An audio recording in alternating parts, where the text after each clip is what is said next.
Welcome to our Thursday live Q&A. Come on in, tag somebody you care about, because we're about to talk some serious money. As you come in, type $signs. If you are committed to your money, if you are committed to saving money, if you are committed to protecting your money, come on in. Hey, Jay, I see you. Good to see you. Let's make sure we got what we need on Instagram. Hold on. We're going to get started in about 60 seconds. Give a lot of people time to come on in. We do these live broadcasts to make sure. That you have everything you need to save money on a car. Who's car shopping right now, or who will be in the next couple months? I see you, Danny. Good to see you. How's audio? Can I get a signal on all platforms that audio is clear? Can everybody give me a signal? Audio is clear? Clear? Hold on. Audio is clear. Let me just go share this broadcast. Listen, while I'm sharing this broadcast, could the sharers share as well? I know it's a couple people who are always sharing and helping get this message out. I appreciate you all. So tag somebody and start to type your questions. All right, I see clear on Facebook. Clear. Did I get a signal? Clear on Instagram. Beautiful. All right, start typing your questions in. I'm just sharing the broadcast to our Facebook followers. Hold on. Where we at? My headphones just went off for no reason. Still wait. Headphones just went off for no reason. Can y'all hear me? Can y'all hear me? I want to make sure I have my headphones attached to TikTok. I just want to make sure. Okay, perfect. All right, let me go in here and let's just start typing your questions. We're going to get to them in about 15 seconds. I just got to make sure we do all the housekeeping. This live segment is sponsored by my new book. It's a digital book. It's called Car Shopping for People That Hate Car Shopping. 7 Steps to Saving Time, Money, and Avoiding Dealerships. So while we are here for the next 30 minutes, you'll be able to get it for 75% off. We're already rated 5 stars on Goodreads. Well, 4.94 stars to be exact. But we've been able to do very well on Goodreads. Thank you to everybody who has reviewed it. Now, you'll be able to get a copy for the next 30 minutes at 75% off. It's normally $97. But while we're on the broadcast, the next 30 minutes, you can get you a copy. So while we're getting things set up to get started, you want to click my TikTok bio and grab your copy. You want to click the Instagram bio. There's a website in my bio. Or you could go to deshonsbook.com or scan the QR code. Get your copy, because sometimes people miss the countdown and the price goes back to 75, goes back up to $97. Hold on, Instagram. Hold on. I'm trying to tag. Hold on. We got to do what we do. Let's get the tech right. Oh, let me put on Do Not Disturb. Hold on. All right, here we go. Bang. All right. Do Not Disturb. Okay, let's get to it now. Let me get back. Okay, let's get to it. Book is amazing and quite insightful. Thank you, Dr. Cherry. I appreciate that. I appreciate that a lot. Okay, let's get these questions going. We'll be taking questions from all 4 platforms, and I'll just be rotating them all throughout the show. All right. Should I buy a new S-Class 2024 Rolls Royce? That's a matter of personal preference. If you're not keeping it 8 years, then you're going to lose thousands of dollars buying it. You should be shopping for an aggressive lease. What do car rebates mean? Skylar, good question. Skylar on TikTok asked, what are car rebates? Rebates are when a manufacturer wants to incentivize you to buy a new car. They're not on used cars. So if you're leasing or if you're purchasing a new car, some cars have rebates, some don't. Bad thing about the rebates is they're in the control of the dealer. So you won't really see you won't see all the rebates advertised. You won't know if their car has rebates. You can't ask Because sometimes they'll tell you, sometimes they'll tell you some. The only way to reveal the rebates is to get multiple offers. When you start getting multiple offers, you'll see the rebates because your best offer, whoever beats it, whoever wins the bid, that best offer is going to have any applicable rebates. Okay, so you don't just want, and listen, rebates are different than the dealer discount. Discount comes from the dealer. Rebates come from the manufacturer that they give to the dealer to pass along to the customer. Except every dealer doesn't pass them along to the customer. All right, let's go. Instagram, how we look. The best thing to do is, here's how you do it. When you like type your question, but don't send it until you see me answer. When I'm finishing a question, as soon as I finish it, then you send it, because then I'll be able to send it. Then I'll be able to see it. All right. All right, I see a lot of people on Instagram. Type your questions. My car was totaled and hold on, let me make the screen bigger here. Listen to this, man. I saved almost $200 a month on my lease. I love to hear that. Congratulations, Mr. Graw. I have a 590 credit score, but my pre-approval said that I have to put down 25 to 3,000. How can I not put down payment down? Hey, you might not be able to. You got to realize that, you know, I would shop another lender. Try Lend Buzz, new company, startup. The reviews are good. Lend, Lend, Buzz. If you have, you know, you try them. You got to realize any one of you could get a car with no down payment, but there's two people who can't. And that's if you have too much negative equity. If you're trying to move $5,000 or $10,000 over to another car, sometimes that's going to put you above the bank's loan to value ratio. So if you're buying a $30,000 car and you're trying to throw 7,000 of negative equity on top of that, they might look at you and say, we can't do that. You could have an 800 score. We can't do that because the loan to value ratios are too high. The bank's not going to lend $40,000 on a $30,000 car, because let's really break down real quick what a no money down deal is. That means you're financing the price of the car, the taxes, and the fees. So let's say you purchase a $30,000 car, taxes are $2,500. You got another, you know, $700, $1,000 in fees, documentation fee, and your motor vehicle fees. That puts you about 33 right there. So just about, so to finance, you can finance 33. That's under the loan to value. The bank will lend 33,000 on a car that's worth 30. Problem is, when you try to do that and then you want to slap $7,000 of negative equity on there, what you're asking the bank to do is lend 40 on a car that's worth 30. They're not going to do it. Doesn't matter what your credit is. So those are the only situations where you can't do these no money down deals. You have too much negative equity, or your lender won't do it because of the credit. Work on your credit. Follow Shonda Martin. Take your credit seriously. It's costing you. And, you know, everybody hits a bump in the road, but the key is don't stay there. Follow somebody like Shonda Martin, learn what she teaches, fix the credit, get yourself up to like a 660, 670, 680. That'll get you out of the manipulation zone. All right. Let's see. Facebook. So does your credit score matter at all? Absolutely.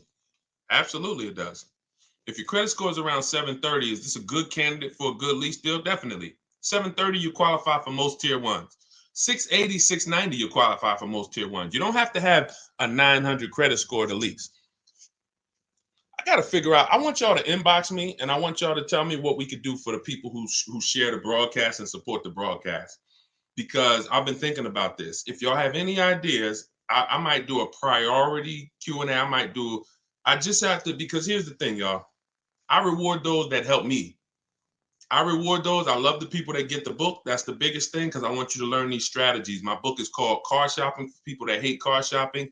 7 Steps to Saving Time, Money, and Avoiding Dealerships. It's a 7-step process. Doesn't matter whether you're leasing, buying, and it's a digital book. So you get your copy at 75% off. It'll be in your inbox in literally 2 minutes, and you'll have everything I teach. But inbox me some ideas of something we could do for our community of people who share. I want to reward the people who share the broadcast and who tag friends. All right. Hello. I'll be doing a purchase order through my credit union. How do I get the best price on a Mercedes? Multiple offers. Multiple offers. It's the only way to get the best price. You need to get at least 5 offers. Anyone who's learned from me knows that you need 5 offers to reveal the best deal, because 80% of dealers are overpriced. I know it sounds crazy, but I've been working with people around the country since 2021, shopping for cars. They post their offers. I look at their offers. We have a group, and we have seen that that's the numbers. 80% of dealers are overpriced. That's it. So in order for you to reveal the best deal, you must shop multiple offers. Oh, why is my camera fuzzy? Hold on. Wipe my lens off, see if that clears us up. All right, let's go, y'all. Keep the questions coming. This is YouTube. How should I think about buying out-of-state cars with damage, accident, and its history? It depends. If first of all, buying out of state, I want y'all to get used to it. If you are using what I'm teaching you, you're going to get very used to buying out of state, because oftentimes the out of state dealers are going to do better deals than the dealers close to you. Sometimes, that's again multiple offers, because sometimes the dealers that are close to you feel like they own you. When they see your zip code, they're like, okay, this person lives right here. When you buy out of state, what you're doing is you are actually giving a dealer who never would have had a shot to earn your business, you're giving them a shot. And sometimes they respect that shot, they appreciate it, and they'll make it their mission to beat all their competition. So I want you to get familiar with buying out of state. Now, when it comes to buying used cars, here's what you're doing. Same process. Remember this. We screen cars down like this. Title history first. You can identify a good used car. First of all, look at pictures. You see a bunch of damage, that's the first screen. Then we're going to dive deep. We're going to look at the title. Deshone, how do we get the title, you might be asking? Okay, this is how you're going to get the title. History, Carfax, not auto check, because auto check is not going to show you what we need, which is service records. You must see service records. There's no indicator that can replace service records. I don't care. If there's no service records on that used car, consistent, I'm not buying the car. I wouldn't recommend you buy the car, because if you miss 15 to 20,000 miles of service, you could seriously have done damage to the car. So first thing is we need the Carfax. How are we going to get it? I have a secret strategy that I teach that you only hear from me. I'm going to give it to you now. When you're shopping on these marketplaces, we shop on all of them. We use 8 marketplaces. Cars.com, Car Gurus, Auto Trader, Carfax.com, Driveway, eBay Motors will check, Carvana and CarMax. See, because even though I know 70, 80%, 90% of the time CarMax and Carvana is overpriced, it's not 100% of the time. So it's like I compare CarMax to Best Buy. Most of the time I'm going to get something, we're going to get it from Amazon, we're going to get it from Walmart.com. Very rarely is Best Buy going to be the best deal on something, but every now and then Best Buy is the best. So if you're not checking them, you're leaving money on the table. So we open up those marketplaces. You're not going to see, sometimes you'll see Carfax included, and sometimes you'll see purchase a Carfax. What we do is we skip, you don't know this, but now you're about to know this. Most dealers have a contract with Carfax. So on their website is the Carfax, not on the marketplace that they're paying to advertise the car. It's on their website. So what we're going to do is we're going to hop off the marketplace, go to the dealer's website, and we're going to look to see if they have the Carfax there. Once we get it there, we can see the Carfax. We can see if it's a frame damage vehicle. We can see if it's a X rental, if it's a salvage title. That's the first indicator. Then we move to service records. Then we look at accident history. If the accident is a couple different types of accidents, this is all in my book. If you don't want to remember this, you're like, Deshone, I don't have time. I got to go back to work. You grab your copy of the book in my TikTok bio, 75% off. As long as it's not, you didn't hit 0 yet. And in my Instagram bio, or go to DeshonesBook.com, scan the QR code. Anyway, get your book for 75% off. Be in your inbox in 2 minutes. So now we're scaling it down. And then once we look at the accident history, there's 3 different types. You're going to see something that says accident, but vehicle was drivable. That's a good sign. Because people could have a fender bender in Walmart. If the cops are called, it's going to be on the Carfax. Anything where the cops are called, it's on the Carfax. So what you have to be able to do is discern through wisdom and through understanding, is this a serious accident or was this a fender bender? If the vehicle was drivable, that means it left the scene of the accident drivable. If it says vehicle towed, red flag. I don't get those. If it says airbags deployed, red flag. I don't get those. So, those are the things. And when you do that, you'll have confidence, even if you're buying a used car out of state, and then we verify the fees. We verify what the original MSRP was, so we know what the discount is. You need to know. Look, y'all, how many people have bought a used car in their life? Type U. If you've bought a used car in your life or you plan to buy a used car, I want you to type a U. I'm about to tell you something. There's many people who are never going to tell you how to truly know a great price on a used car. This is something I created. We call this the true value percentage. The true value percentage is not the discount the dealer is giving you. It's the discount from the price when it was new. Very important. There's nothing more important. You don't have a good deal unless you got a big discount off of the price when it was new. See, the dealer could give you a discount. When I was shopping for my Infiniti, some of you know, I had 4 Infinitis I narrowed it down to. When I pulled the price of each one brand new, the one I ended up getting was $54,000 brand new, and it was a 42% discount from when it was new. The other ones, the price they were asking was a little lower, but the original price of the vehicles was also lower. One was 46, one was 48, one was 52. So if I would have bought any of those cars because the asking price was a little lower, $1,000 lower, I would have not truly gotten the best deal. The best used car deal is the one with the greatest percentage discount from the original price. That's what we do. Let's go. Keep the questions coming, y'all. Let's keep it going. We're going to try to get through as many as we possibly can. Let's go. Is cardiac reports? I'm guessing you meant Carfax reports, or should we look into other websites?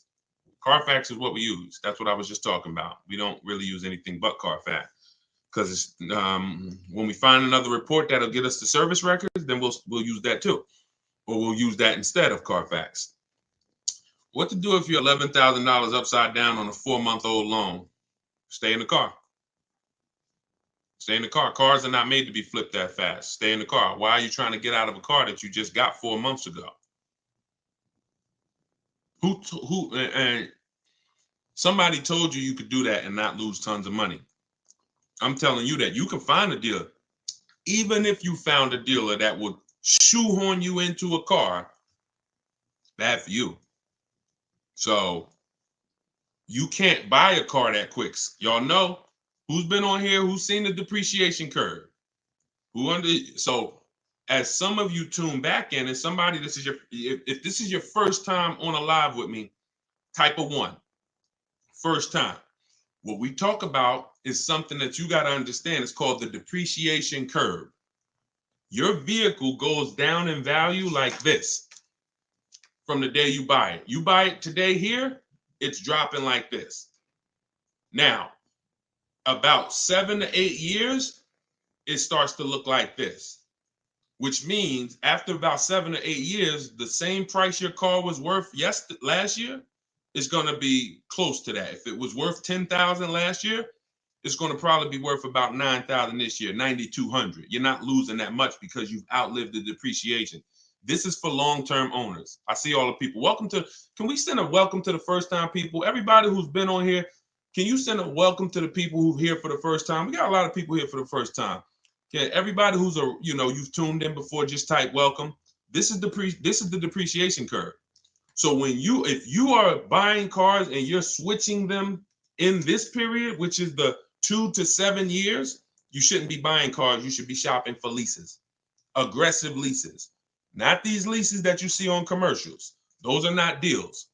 But if you are like, Deshone, I want to keep my car that long, that's when you win. Who has a car outside that's been outside? They've owned it for at least 8 years. Type of K for keeper. We call those cars keepers. That's a car we're not planning to switch. We don't care about the depreciation because our plan is to use up most of the value. Y'all follow me? When you are buying a car and your goal is it's going to be a keeper, you think about the depreciation curve. That's what you think about. And if you're not going to keep that car long enough to have that depreciation level out, you shouldn't be buying it, because that's where the reward is. That's when you've won. It's not when you paid off the car. You can pay off the car in 2 years. Don't mean the car ain't losing value like this. You've won when you've made it to this part of the depreciation curve. That's when you've won. If you have no goal, Deshone, I'm not keeping a car that long, then you should be shopping for an aggressive lease. I know they told you leases were bad. They lied to you. And they lied in ignorance. They didn't know. But they talk like they did. I call it confidently wrong. We call that confidently incorrect. Dangerous. Yeah, you definitely. 2012 Ford Sports Track, definitely. Good job. All right. How do you shop for a lease anyway? Aggressively. Multiple offers. Multiple offers. As I said when we started the show, when you start shopping, you're going to see what I'm about to tell you to be true. 80% of dealers are overpriced. But we don't care about the 80%. We care about the 20% that are going to make us the best deals. And you're not going to see that until you shop multiple offers. You could do it my way. I teach to do it online. In my book, I have a strategy called the 25 to 5. This is for new cars and leases. We connect with 25 dealers online. Takes us about 20 minutes. Deshone, that sounds crazy. Yep. Because when you know what to do, what to say, and you're using my templates, which are copy and paste. First template is my initial contact, when we tell the dealers what we want. Great. Another benefit of shopping 25 to 5, not just to get 5 offers. The goal of the 25 is to get 5 offers. We're shopping out of 25 dealers' inventories. So while I'm looking for a black Honda Accord, and I'm shopping out of 25 dealers' inventories, you're looking for a black Honda Accord, and you're going into one dealer. They might tell you, oh, we don't have that one. You go into another dealer, oh, we don't have it. We're touching 25 dealers. So we're shopping out of 25 inventories. Now, once you do that, that's my way. Using my scripts, everything is online. You're not talking. You're just copy and pasting. My scripts are in my book, Car Shopping for People That Hate Car Shopping. Digital book. Down. That's another reason it can't be print. There's so many reasons why I couldn't make it a print book. Can't update it. But that's another reason. I have my scripts in there. You open up the link, it opens a document, and you copy and paste. Now, a secondary way to do it's not as effective, but it's still better than the old way of shopping, is you're going to test drive your car. Once you decide what you want, you come home and you call sales managers. Hey, can I speak to the sales manager? And you're getting at least 5 offers. I wouldn't speak to a salesman, because all they're going to do is just put you through hoops, and it's going to be painful.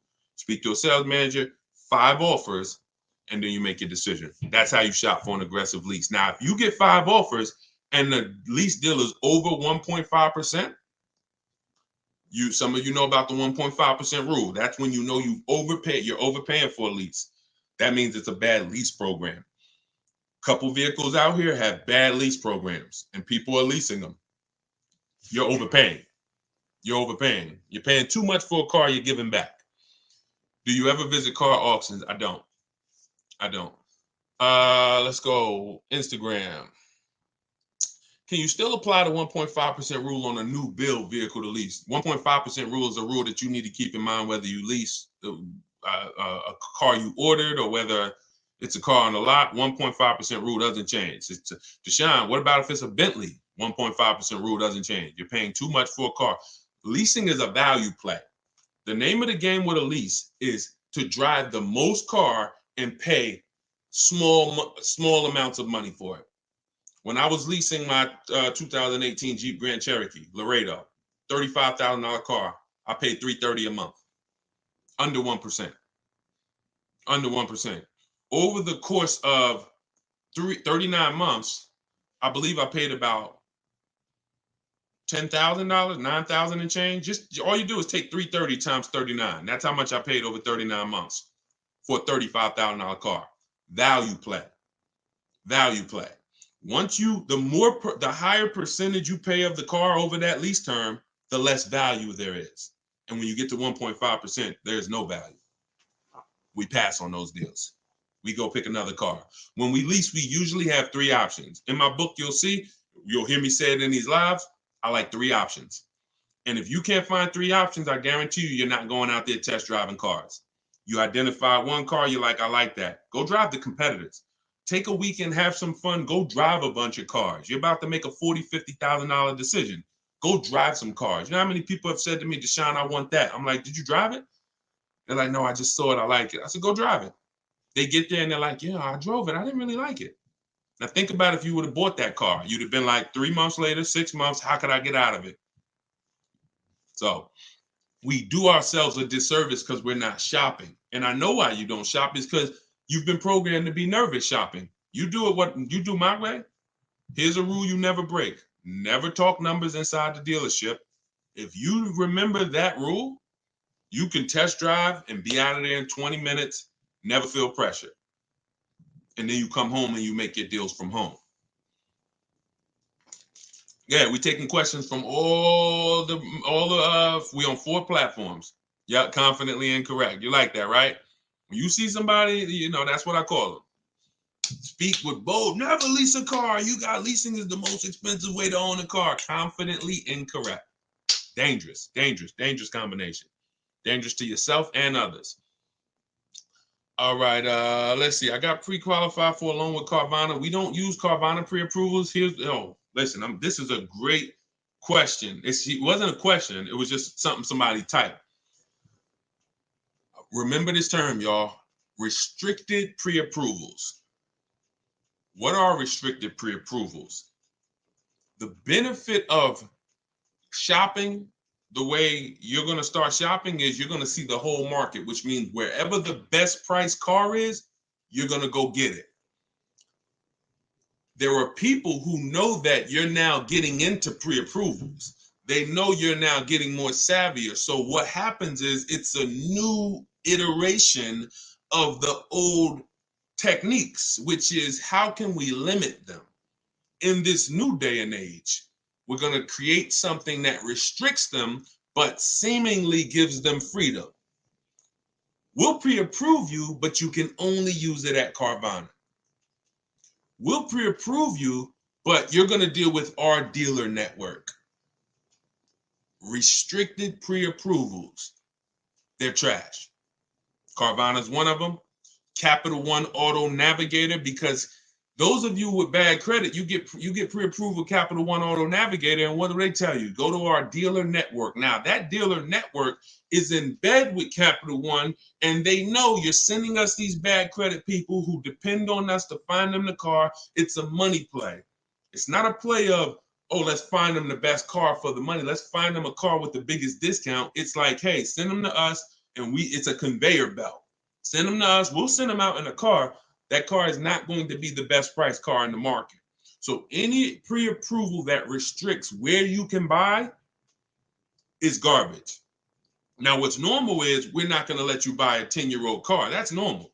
Them not letting you buy a car with, 10 years old, or not letting you buy a car with more than 80,000 miles, that's different. These are boundaries, not restrictions. Boundaries are different than restrictions. Restrictions mean you're going to go deal with our guys. You're going to go deal with the guys we're affiliated with. So you don't want those types of pre-approvals. A real pre-approval, you can go and find your car anywhere. You go find the best price and you take the deal down. All right. What is the best way to end a lease? John, we never end a lease without doing an equity assessment. This one's from Facebook. We never end a lease without doing an equity assessment. Could y'all keep shooting the lights up on TikTok? You spending time with us, just keep tapping the screen, because what you're doing is you're letting TikTok know we talking something over here that a lot more people need to hear, and they just keep sending more people. So appreciate y'all running those lights up. Just keep tapping the screen. Yeah, we never end a lease without doing. Listen, I want y'all to be honest. I'm the bad news first person. I'm not here to. Some of the things you're going to hear from me: the 1.5% rule, the way you shop, rebates you didn't know about.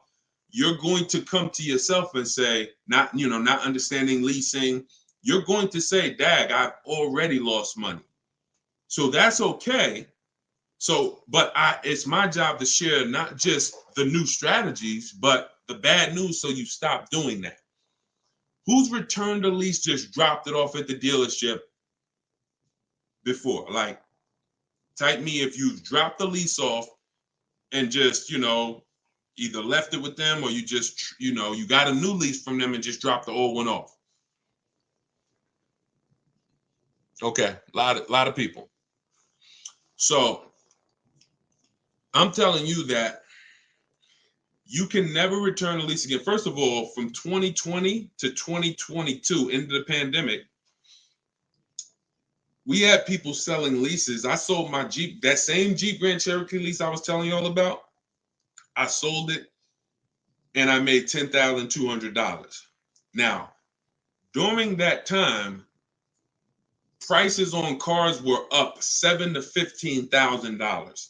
12 to 15 were like the trucks. If you had a truck, a pickup truck or SUV, they were worth like 12 to 15 grand more than the normal price.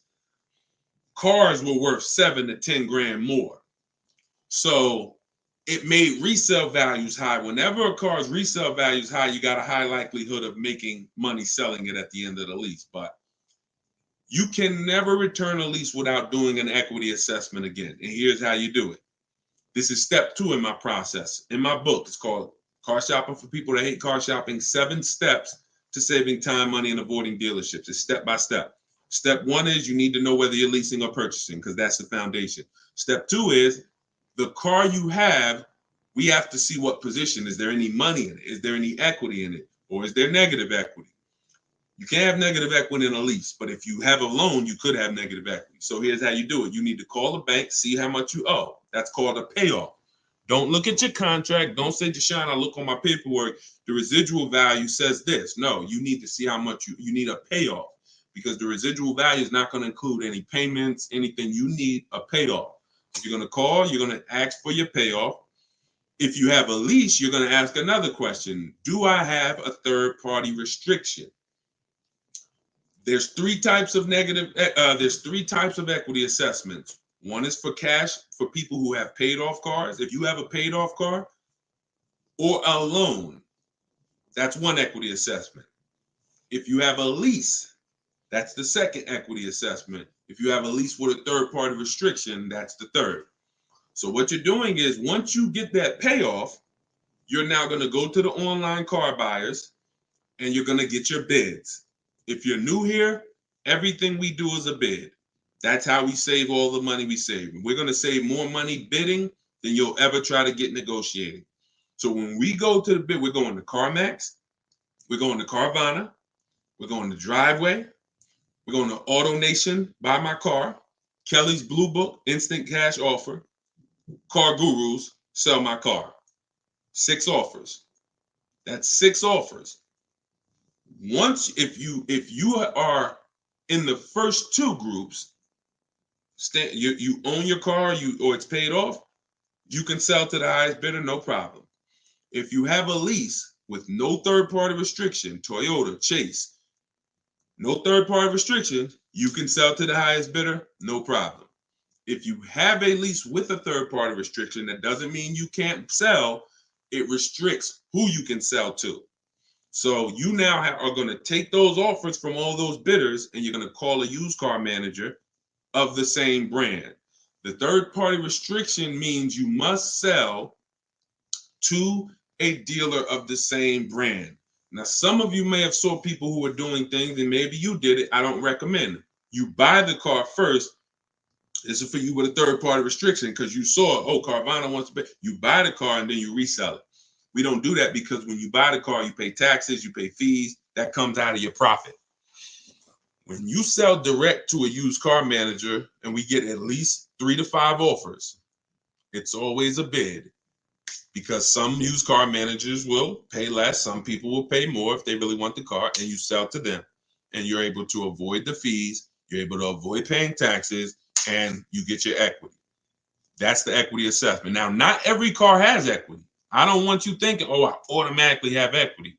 But you should never, and I would never, and anyone who listens to me, you will never return your lease without doing an equity assessment. That's why, and for those of you who don't have a lease, when you do your equity assessment, here's what you're eliminating: a word that I never want you to use again, the word trade. We don't trade. We get bids for everything. Because when you trade, you're not getting the maximum value for your car. You're not getting it. You don't get the maximum value when you trade anything. you take a little less because you want whatever they're selling. So hey, I want that bike. Yeah, I give you my lawnmower. You give me the bike. It's because you really want the lawnmower. It's not because you're trying to get the most money for the bike. So we don't trade. That's the equity assessment. Now that's also what you do. Who's in a car right now and you're thinking about you want to get out of it?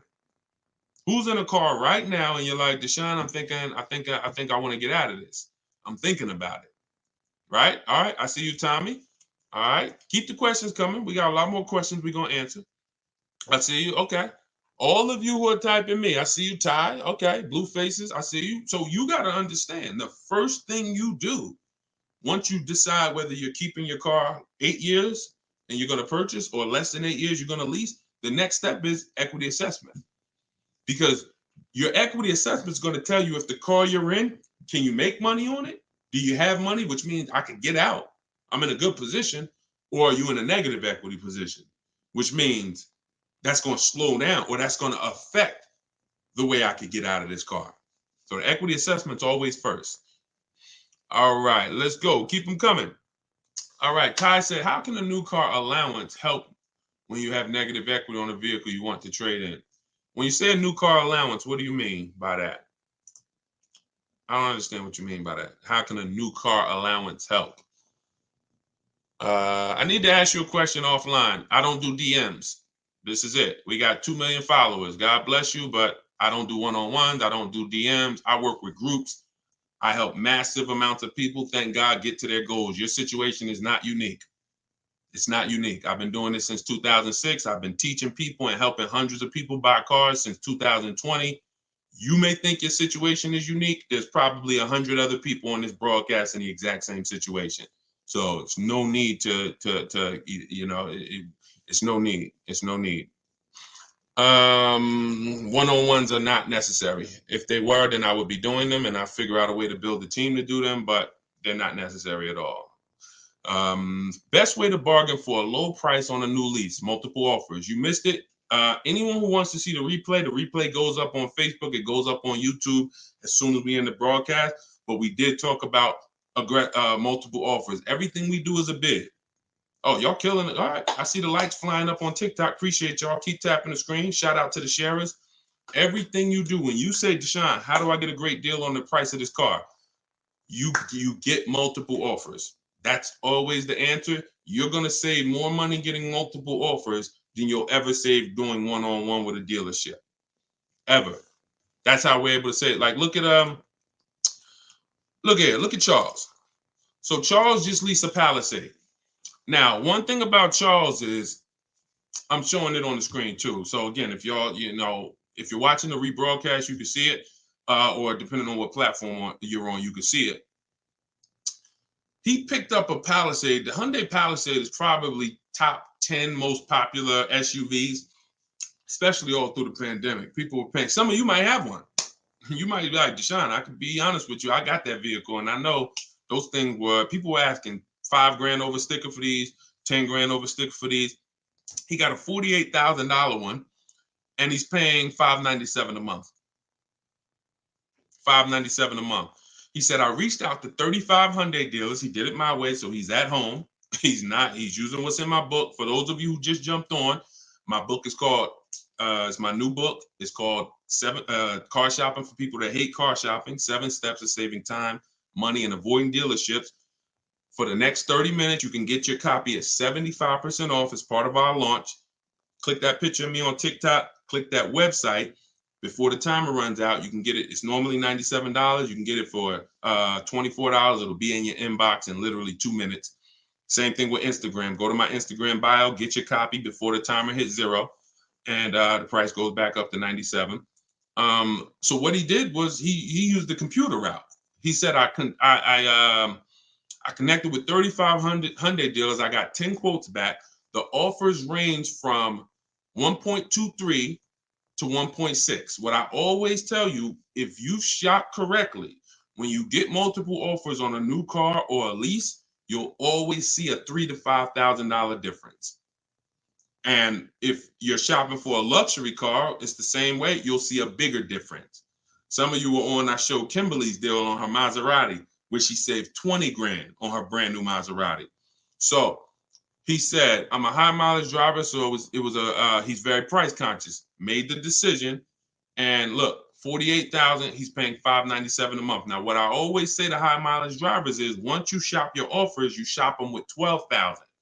And then once you identify the winning dealer, you adjust that mileage with that dealer. If you need 18,000 miles a year, if you need 20, you adjust it. Once you identify the winning dealer, you say, hey, please work the deal with me for 20,000, and you just pay for the additional mileage.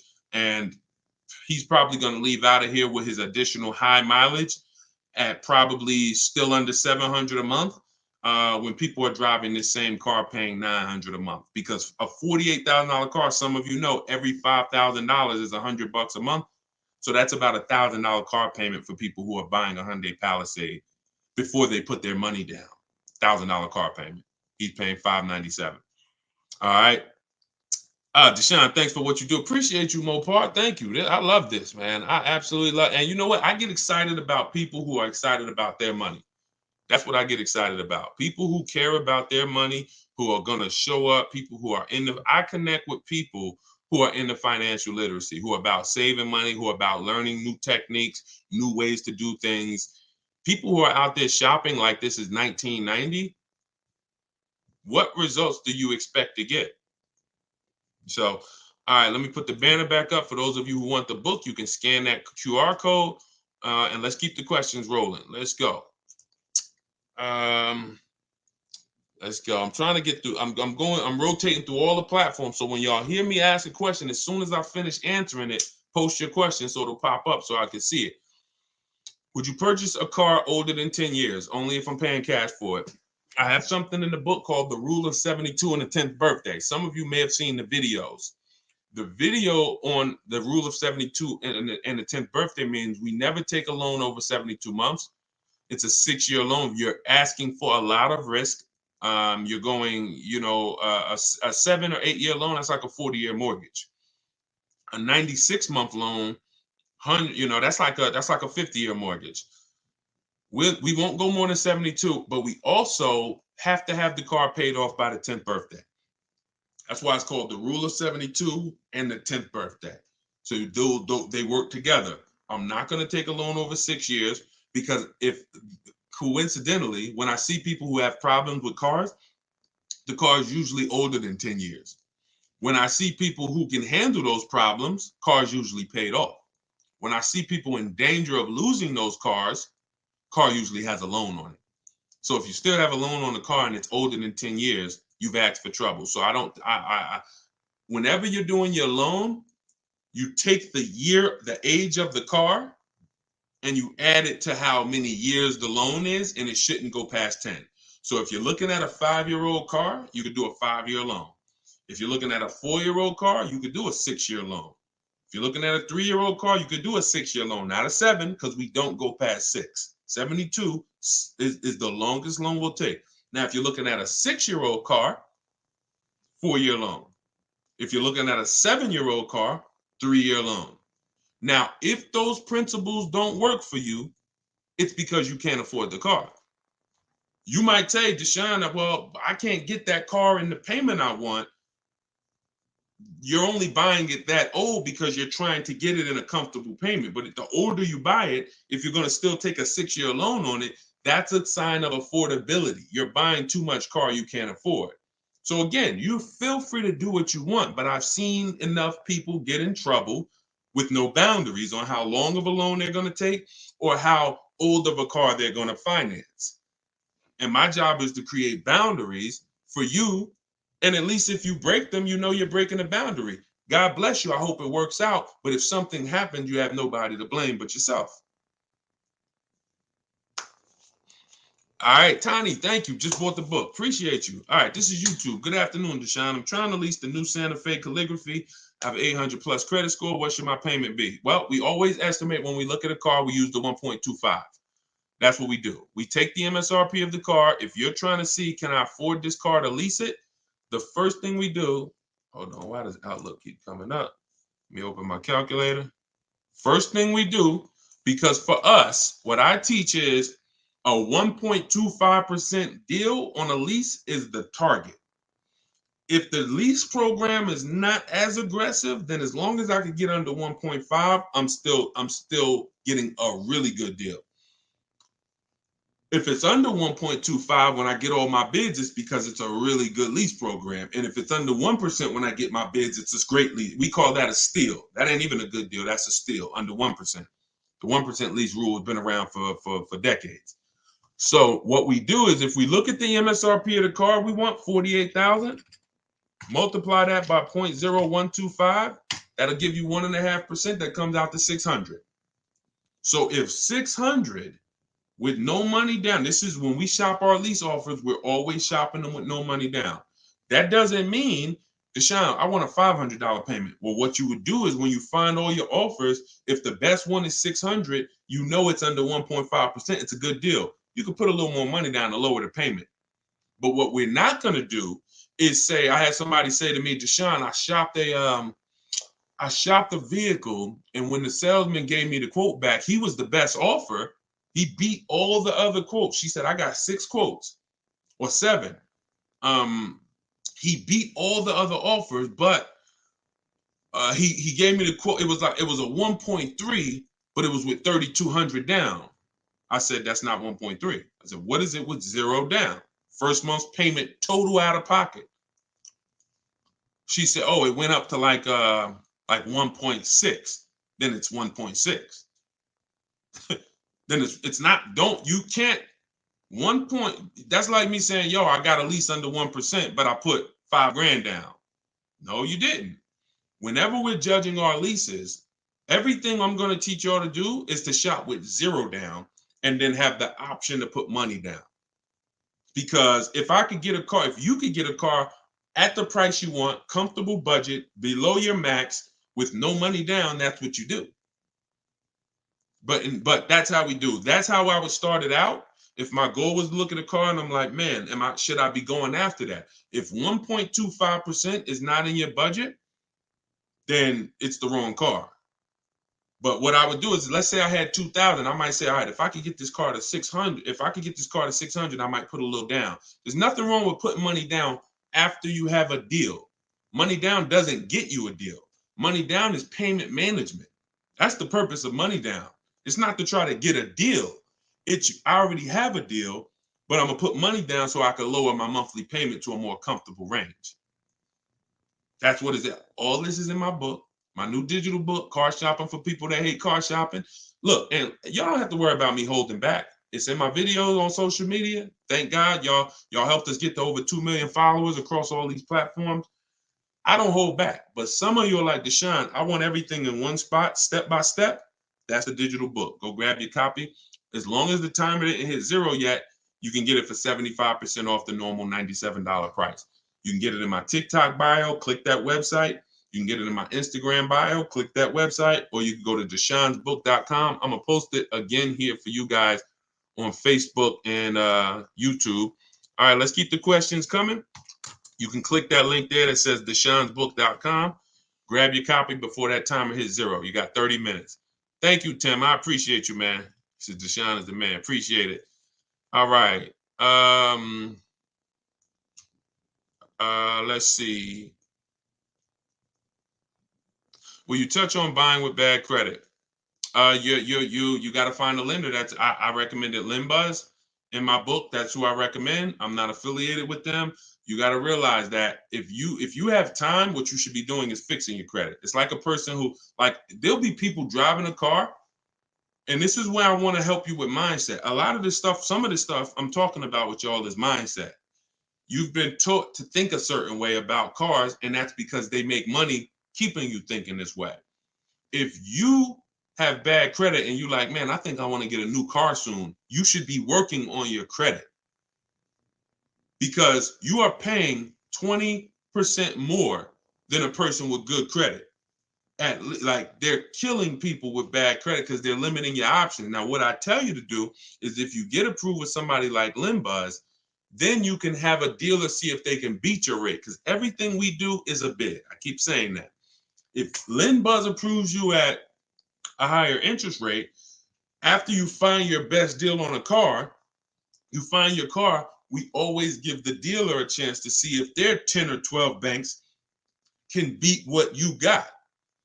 That's called the bank bidding war, because interest, there's a lot of money in interest. You don't realize we're trained to look at the price of the car and try to get money off there, but we don't realize in your loan, that's why y'all think banks lend money and don't sell cars.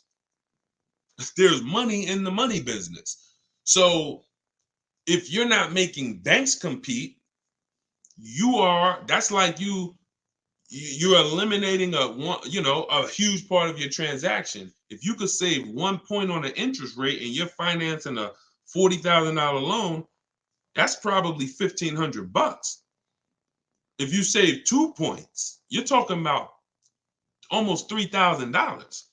That's the money in your loan. So we shop. And if y'all use what I'm telling you, you're going to start making banks and credit unions bid. We do this after we get our car, though. And we don't let anybody access our credit with a hard pull until after we found our car, because that's when we can start the bank bidding war. The credit bureaus allow you to have multiple people run your credit within a short period of time. And when that period closes, it's going to weigh on your credit like one hard inquiry. One hard inquiry. So if one hard inquiry from one bank would have dropped your credit score 9 points, when that rate window closes and you had all these banks bidding, it's the same 9 points, except you had 20 banks and credit unions bidding, and you come away with guaranteeing your best rate. Which, what do we call that? Who was on here yesterday? I don't know, but what do we call when we can guarantee that nobody else could have beat the price? Starts with a P. And it's something that we get with other things when we buy other items. But when y'all do it like this, you're going to be able to get it with a car. Let's see if anybody knows from yesterday. We might have a bunch of new people on here, so I don't want to assume. It's called price assurance. Price assurance. Price assurance means you guarantee, not you hope, not you driving down with your new car and you saying, oh, you think we could have did better? You think I should have asked them? I should have asked them for like another $500. You don't have price assurance. Price assurance means I guarantee nobody could have beat this loan. I got the lowest interest rate. I guarantee nobody could have paid me more for my old car. I got the highest bid. I guarantee I couldn't have found this used car for nowhere else within 100, 200 miles because I saw all the options. Price assurance. When you use this, you're going to have it. When you use the bidding system, stop negotiating and start making people bid. All right, let's go. Jeff said, don't trade. Call the lender to find your payoff, then get offers from the sites that pay cash for cars to see how much negative equity you have. There you go. Way to go. Oh, see, all right, that's Jeff. That's YD. He's talking to Jeff. I guess you asked. See, that's what I like. When we start getting a community of people that know these principles so well that y'all can help other people coming into the community, that's when we really, really starting to penetrate this. So appreciate that. Appreciate that. All right, what's the lady's name you recommend on your first live today for? Her name is Shonda Martin. Shonda, she's on every platform, and her company is called Road. Her brand is Road to 750 Plus. That's who you spend your time with. Same way you see people when they're getting ready to buy a house. What do? You work on your credit. I got a goal, and I want to do it the right way. So you work on your credit, and when your credit is right, you say, all right, let me go get my house now. You do that with a car because here's the thing. You're going to buy more cars than houses. And if you can't qualify for a lease right now, but you're like, Deshone, I know I'm not keeping the car 8 years. Then you should be, and you're like, I can't qualify for a lease. Your mission should be to qualify for a lease. That should be the mission. Because once you get your first lease and you do it right and you structure it right and you get multiple offers and you drive off in that brand new car and you see what your monthly payment is, you're going to be like, man, I should have been doing this years ago. Why was I buying those cars? So get there. All right, let's go to Instagram for one. Instagram. I see a lot of people on Instagram sitting, but I don't see too many questions coming in.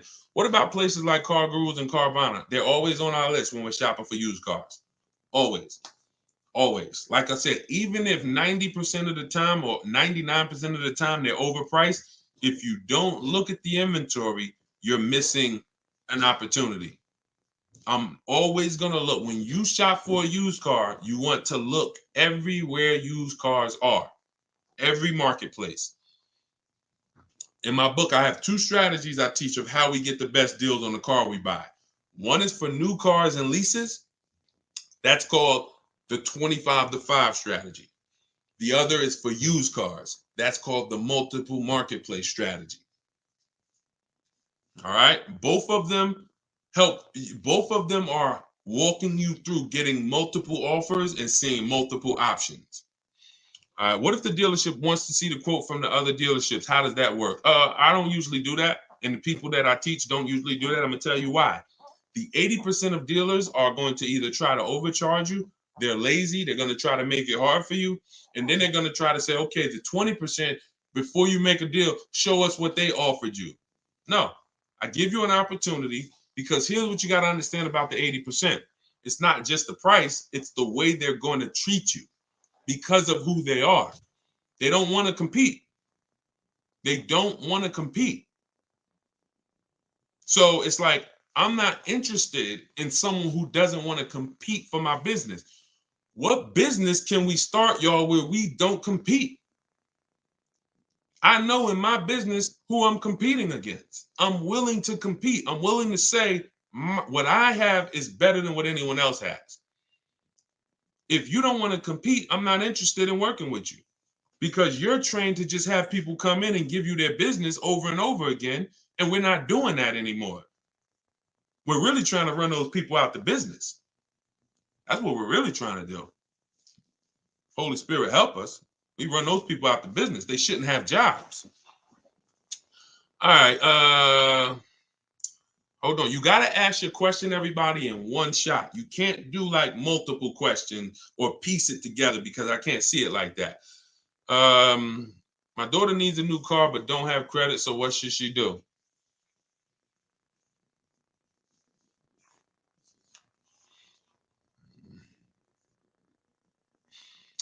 My daughter needs a new car but doesn't have credit. What should she do? Scrape together some cash and get her an inexpensive car. I needed a car. I didn't have credit. My first car was a $500 car. Transmission went out. She should be looking on Facebook Marketplace, saving up some money to try to get a car. Walking into a dealership like a lamb, coming in, oh, I have no credit, but I need a car, and you got sharks and wolves looking at you. Yeah, they'll put her in a car. But when you see those numbers, that car is going to follow her for years and years and years. So it's just like, look, y'all, I think, and we can hear this, that car buying has not been taken seriously. And that's what has caused the problems that we are trying to fix at this point. You don't take listen, there's no other transaction that has the magnitude, price wise, of a car that people don't take serious. Only cars. If I told you you could start a business, even if it's a business you wanted to start, but it's going to take you $5,000. How serious? On a scale from 1 to 10, 1 being I'm going to do it in a weekend, 10 being I'm going to take it extra serious. How serious are you going to take that? Just $5,000. You can start a business that you want to start. How much research you going to do? How much due diligence you going to do? How prepared are you going to try to be? Scale from 1 to 10. 1 being I'm gonna do it like I do, and 10 being, yo, I'm gonna take this joint serious. That's $5,000. I don't want to lose that. Most of you would say, right, almost 10. Cars, they programmed you. to think, oh no, this is a one. Don't take it serious. You don't need this. All of that extra stuff, having strategy and like understand, you don't need that. That's the problem. But what you got to ask yourself is, why did they teach us? Why did they program me to shop like that? Because it makes them a lot of money. You not taking car buying seriously?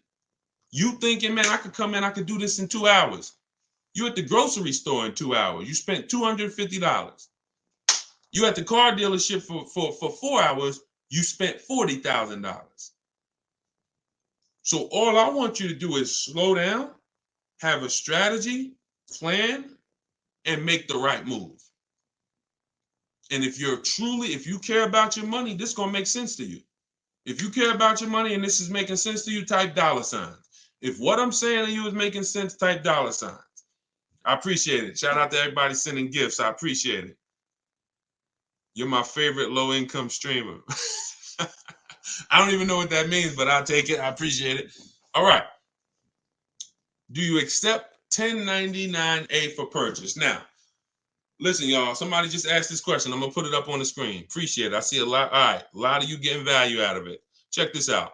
First of all, before I answer this question, I'm going to put it up on the screen, and then because some things we got to call out. I need y'all to recognize them because they're viral. When we start talking about things that are viral, that have millions and millions and millions of views, we got to put those on the screen so that just the people on here could understand what's happening. Before I answer this question, those of you who just came on, this whole show is sponsored by my new book. It's a digital book. It's called Car Shopping for People That Hate Car Shopping: 7 Steps to Saving Time, Money, and Avoiding Dealerships. It's a 7-step process. It's step by step.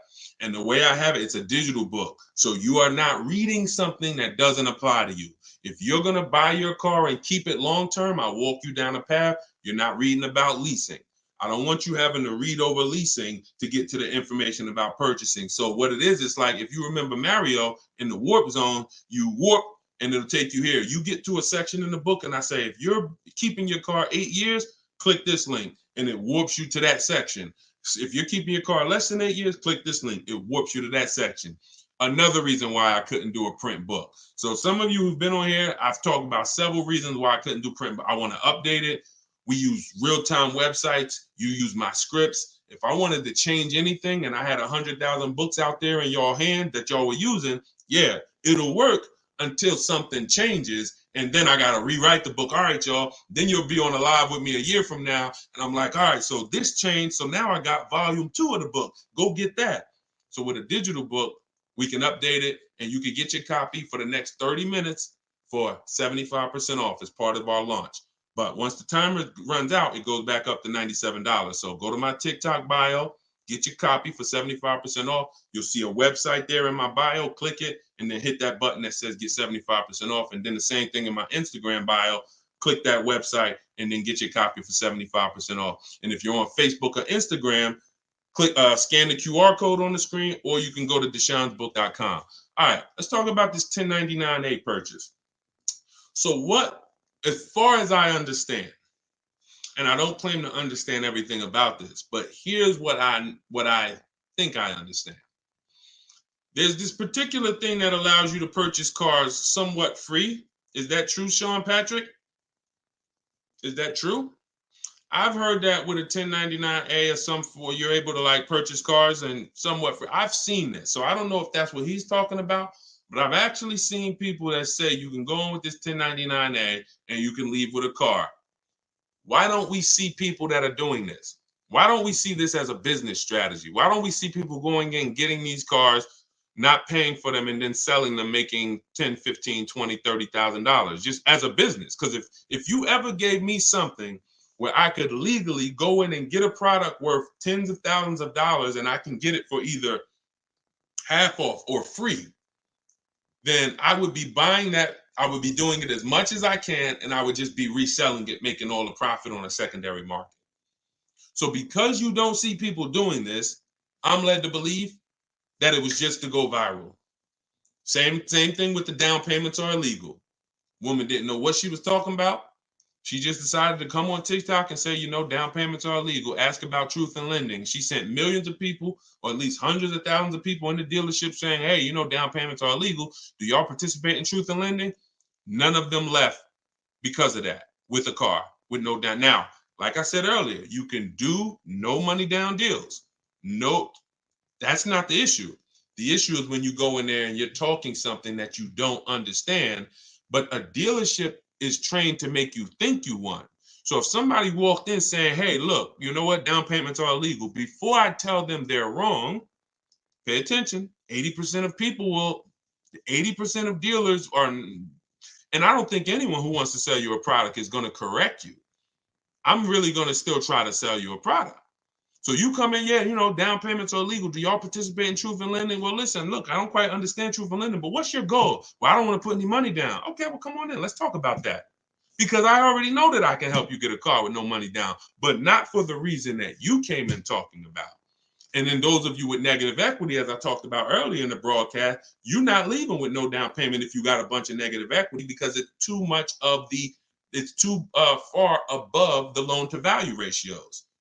So we just are big on, I'm not just going to give you the right information and the right to-dos. I got to make you aware of these people who are talking, who have never been in the car business and who don't actually understand, and they're chasing clout. They're chasing viral videos because nothing goes viral like a car video. Like there's a couple videos that people are like, you know what? You'll see a person that normally does credit repair or normally does stocks. I remember, all right, and then we'll get to the next question. So keep posting your questions, y'all. Send them in. We got some more time. But I remember I was, oh my God, this dude I was watching, and he's got a big following, right? So this guy teaches people how to flip real estate. And he's a course salesperson. And God bless him, because one thing I can say about him, when it came to the real estate, he had a lot of people that he was teaching. See, I'm big on, if you're a great teacher, your students get the results. You're not a great teacher if your student, when you see a teacher with no students, you ain't a teacher. You just you like hearing yourself talk. If your people who listen to you don't get results, you ain't no teacher. But so I respect you from real estate. Now he said, here's what's coming, y'all. The community is growing, but I got a lot of new things coming because I see it's a lot of new things we need to talk about. He named like 5 things, and he said, car buying course coming soon. I said, my God, and they gonna believe him. He knows that you never been in the business. He might have bought 4 or 5 cars. So we got to be careful here, y'all. We got to be careful because there's a lot of people buying bad information that's going viral. So, all right, let's keep it going. Just got my book. Thank you, Purple Grow. Enjoy it. Use it. Use the book and win. And DM me a success story. Shout out to everybody that reviewed the book on Goodreads.com. We're not on Amazon. But we do have a 4.94 review. I'm putting it on the screen. We got a 4.94. We got 31 ratings, 27 reviews. Thank you to everyone who's reviewed. And if you got value out of the book, if you loved it, when you get your deal, please go to Goodreads, go to Goodreads.com, tell us about it so that we can help more people find it. All right, let's keep it going. I need a Toyota Tacoma. Can you help me? I can teach you to help yourself. I don't fish for people. I teach you to fish. All right, I just got your new book. Now, could you give us info about repairing credit again? Mark, go to Shonda Martin. Type in Shonda Martin. Can somebody type her name? Because I know it's somebody on here that knows Shonda. And you just listen. You see how I am with cars? She's like that with credit. She's like that with credit. She'll do lives. The way you know somebody knows what they're talking about a subject is they could do a live with hundreds and hundreds of people and just take questions, and whatever question comes, it's like not stumping them. That means they've studied. That means they've been in the game. They've done seen too many things. And when I saw her do that, about maybe 3 years ago. And I said, everybody I know, I'm sending to this girl because she deserves it. And she has just hundreds, if not thousands of people that have used her strategies and have, gotten their credit up. All right.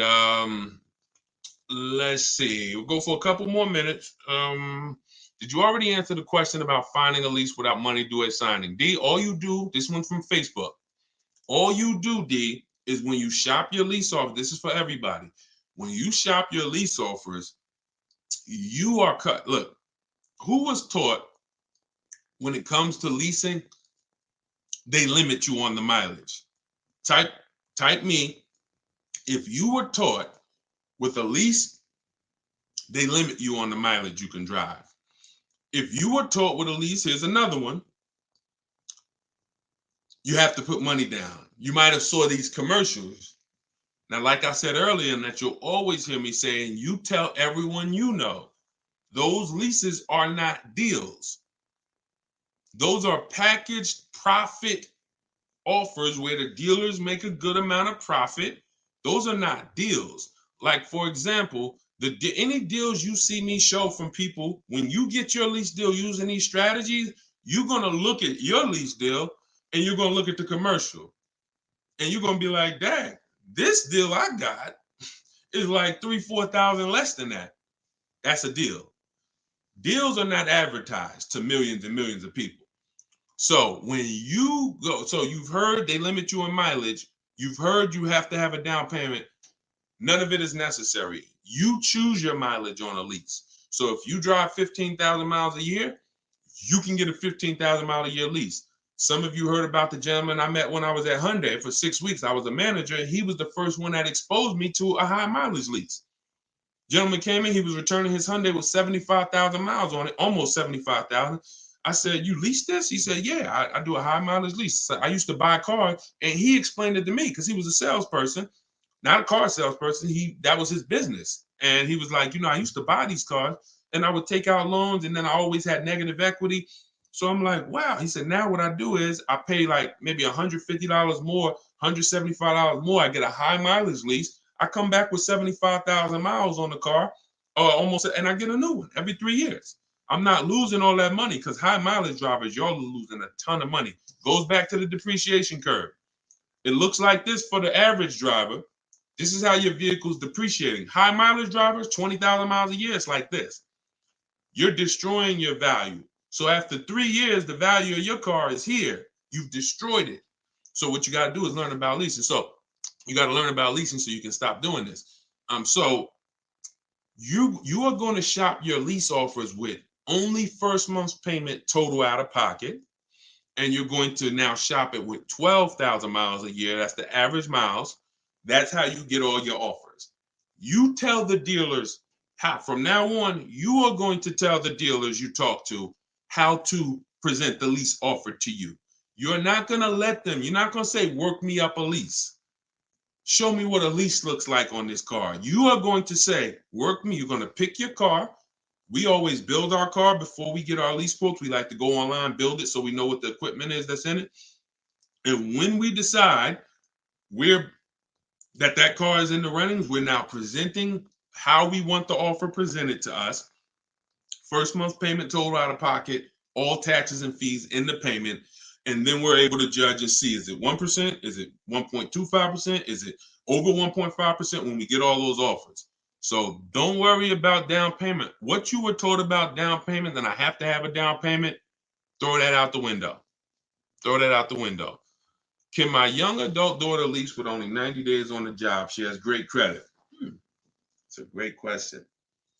There's no hard rule. There's no hard yes or no to this, y'all. Even with credit, it's very because it's more about profile. So they're going to look at the profile of they look at your profile, not just your score. Profile has, like she just said, how long I've been on the job, part of the profile. How long we've been at the address, what our bills look like, how what our debt looks like. Or when they pull a credit, oh, she had a lot of revolving debt, a lot of credit card debt, even though she got a high credit score. So these are all profile things. The job 90 days,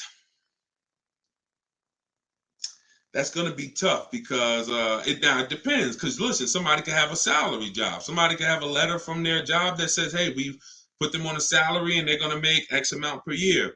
Even the type of job the bank looks at, having a 90-day job at a job that could be lost easily is different than having a 90-day job. Now, did she have a job before, or is this her first job?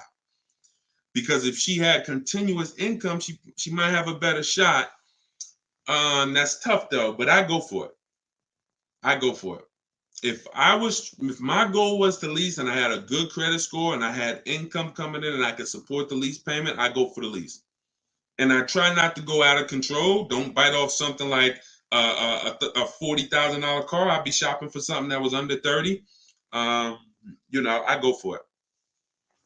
I wouldn't buy. And if she's got to buy, then I would buy something inexpensive just to build some more history, so that anyone who can't qualify for a lease, your goal should be setting yourself up for a lease. That should be the goal. I'm setting myself up for a lease. So that's what I can tell you. This is her first real job. Yeah, she might need a little more time. But again, and look, if she has to have a car today, that's different. Can she wait it out? Can she get 6 months on the job? Can she, before she needs a car? I go as long as possible. And again, if she doesn't need the car already, if she needs the car now, once again, I go for it. I would be shopping lease offers. I would look for something inexpensive where if I get a good deal on it, my lease payment's like three and change. That's what I would do. That's what I would do. All right. Yeah, she said, somebody said the marketing emails I get from Mercedes always say $4,000 down, $4,000 down. That's because don't believe marketing, y'all. Those are not deals. So that's what, never believe this. As long as you live, just remember this. Deals are not advertised. Deals are made in private. Managers don't want to make them. They're like, man, I didn't want to make that deal, but shoot, I mean, listen, at least we sold the car. That's a deal.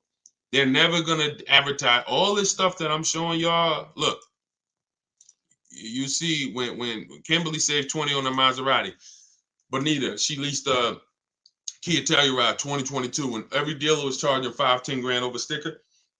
She got hers for $600 a month.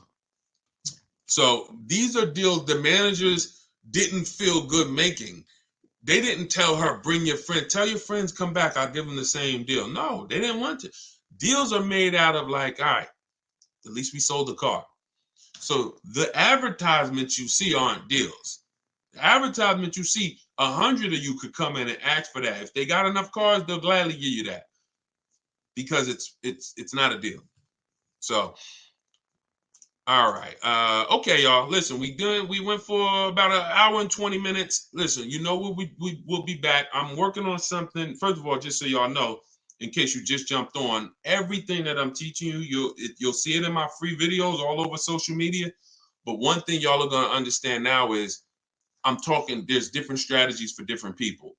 There's no one size fits all car buying anymore. That's costly.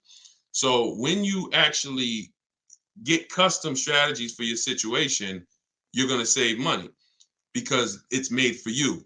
That's the reason why the social media videos are a little hard to navigate for you, because I'm talking to so many different types of people. Sometimes it's high mileage drivers, sometimes it's people who want to lease, sometimes it's people who are going to be buying a new car, people who are buying a used car, people who are paying cash. So you're trying to navigate all of these. If you want it step by step in one spot, that's what my new digital book, Car Shopping for People That Hate Car Shopping, is. It allows you to get all the information in one spot in a step-by-step way. And as part of our launch, we're doing 75% off. It's normally $97, but you can get it for 75% off for 30 minutes, as long as you didn't miss the timer. When you click my website, which is in my TikTok bio, click that picture of me, and then you'll see a website. Same thing on Instagram. Go to my bio, you'll see that website, and then hit the button that says, get my new digital book 75% off. It'll be in your inbox in 2 or 3 minutes. You can start using it. You can start winning with it. If you're on Facebook, I'm going to post this link one more time for you guys on Facebook and YouTube. As long as you haven't missed the countdown, get your 75% off. Okay, let me know if y'all can see that. Oh, that went, okay. Yep, we just posted it to Facebook and YouTube. So we're working on something where by next week, we should have a spot where you can click and you can actually, you can actually see my calendar. So anytime I'm going to be live, because sometimes I'll come live at 7 p.m., sometimes I'll come live at 12, sometimes I'll come live at 3, 5 yesterday, you know. So I want you to be able to see, all right, Deshaun's going to be live 2 days from now at 5. That works for me. I'm going to jump on so I can ask my question. You know, what we try to do is get through as many questions as possible. So we're working on that. Hopefully, we'll be able to launch that next week so we can start to get it done. Javon, it's still saying $97. All right, that means you missed the countdown. Now, here's what I did. Because this was happening, I had my team, we made an emergency link. All right, here's the emergency link, Javon. Let me know if you can see it. If you missed the countdown, because I was feeling, at first I'm like, yo, you missed the countdown. It was 30 minutes. Once it's 30 minutes, it goes back to $97. Now that second one you're going to see is going to be 10 minutes. 10 minutes. That's it. So let me know if all of you guys are good. I want to make sure everybody got it. You guys good? Most people are able to catch the countdown, but every now and then somebody will click the website, then come back to the broadcast. That countdown's still running. Then you're like, okay, let me go get my book, and it's at 0 and it's back $97. So Tommy said, can't wait to read it and save money. Thanks. I can't wait. I can't wait to hear your success story. So we will be back with more lives. I appreciate y'all. Continue to tell your friends when you run into somebody and they say, man, I'm gonna be shopping for a car soon. Invite them to our broadcast. Invite them here so that we can make sure that they're armed with the information they need to go out here and win. I want you mastering buying from home, shopping from home. No one can take advantage of you when you are at your house. We don't spend more than 30 minutes in the car dealership. When you read the intro of my book, some of you who got it, you're going to see in that intro, I say, you should not be spending more than 30 minutes in a dealership if you use what you're about to learn here. And I walk you through it step by step. It's not a book you read and then you go get your car. By the time you get to step 7, that's delivery. So you should not even be, you're not going to be reading step 7 where I'm congratulating you, getting ready for delivery, and you haven't gotten your car. So it's a step-by-step book where every single step you take gets you closer to the car. All right. Same name on YouTube. Yes, Deshone the Auto Advisor. Yep. All right, y'all. So I'm gonna jump off. Thank you so much, and I will see y'all in the next live. All right. God bless. Keep unlearning, keep relearning. All right. Take care.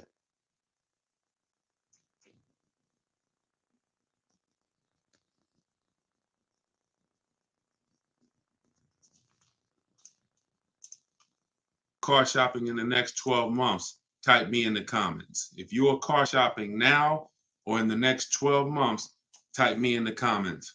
We're getting ready to talk about money.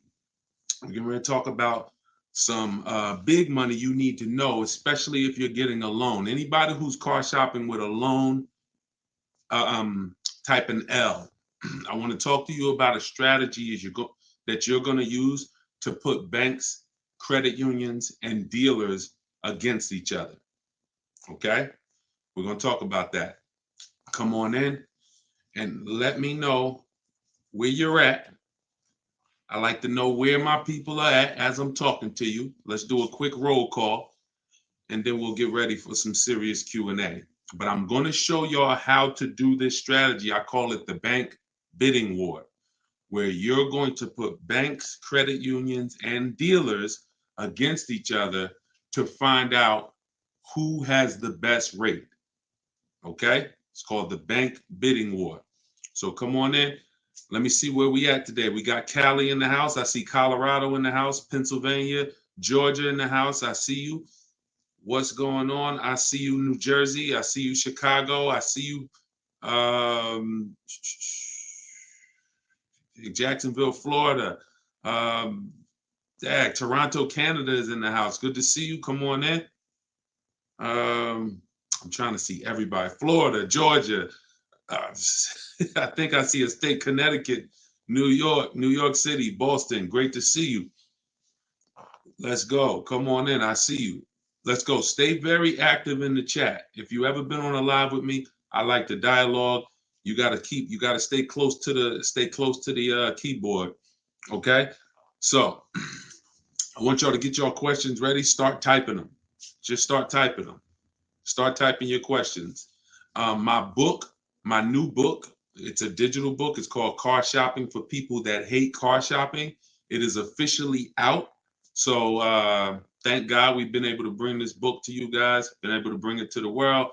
It's already rated 4.94 on goodreads.com. We got 31 reviews. So everybody, while you're watching, you can get a copy immediately for 75% off as part of our book launch. So all you do to get yours, you won't leave the broadcast, is go to my TikTok bio or go to my Instagram bio. If you're on Instagram, click the link and get your copy. You'll see a button there when you click the link that says 75% off. And if you're on YouTube or if you're on Facebook, scan the QR code or go to deshonsbook.com.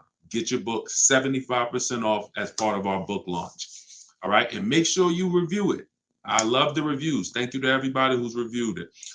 All right. Do they all have to run your credit or is it a separate hit? Nope. When you do this right, we're talking about what I call the bank bidding war. Who's ever wondered if they really got the best rate? Be honest. Who's ever wondered if you've ever got the best rate? Can y'all shoot the likes up on TikTok? Just keep tapping the screen. We already running the likes up. What I'm about to tell y'all is how you never wonder, okay? Bids. We got to go from dealing with one person to getting bids. And here's how it works. There's something called the rate window. The rate window is a particular period of time where the credit bureaus allow me, to have multiple banks and lenders access our credit to give us a loan. Within a certain period of time, it's only going to weigh on our score like one hard inquiry. So if you have successfully shopped your rate, you've gotten 10, 15, 5, 20 banks to run your credit so that they can give you their best loan offer, but you're doing it within that window. So here's how you do it. You don't go into dealerships and just let them run your credit. What you do is you're going to go find your car. And once you find your car, you are going to lock up your car and you are going to then allow banks and credit unions to access your credit. See, there's banks and credit unions are playing a game right now. They're playing a game with us. But we got to know what this game is. They want to throw around these pre-approvals, but most of them are restricted pre-approvals. Restricted pre-approvals, which you never want to use, are pre-approvals that tell you who you can shop with, that tell you, go shop here. Give you an example. Capital One Navigator may say, well, you're approved, but you have to deal with our dealer network. We don't want to deal with a dealer network. I see y'all running the likes up on TikTok. Could everybody hit the share button and share this with one person? I guarantee they will thank you. Guarantee they'll thank you.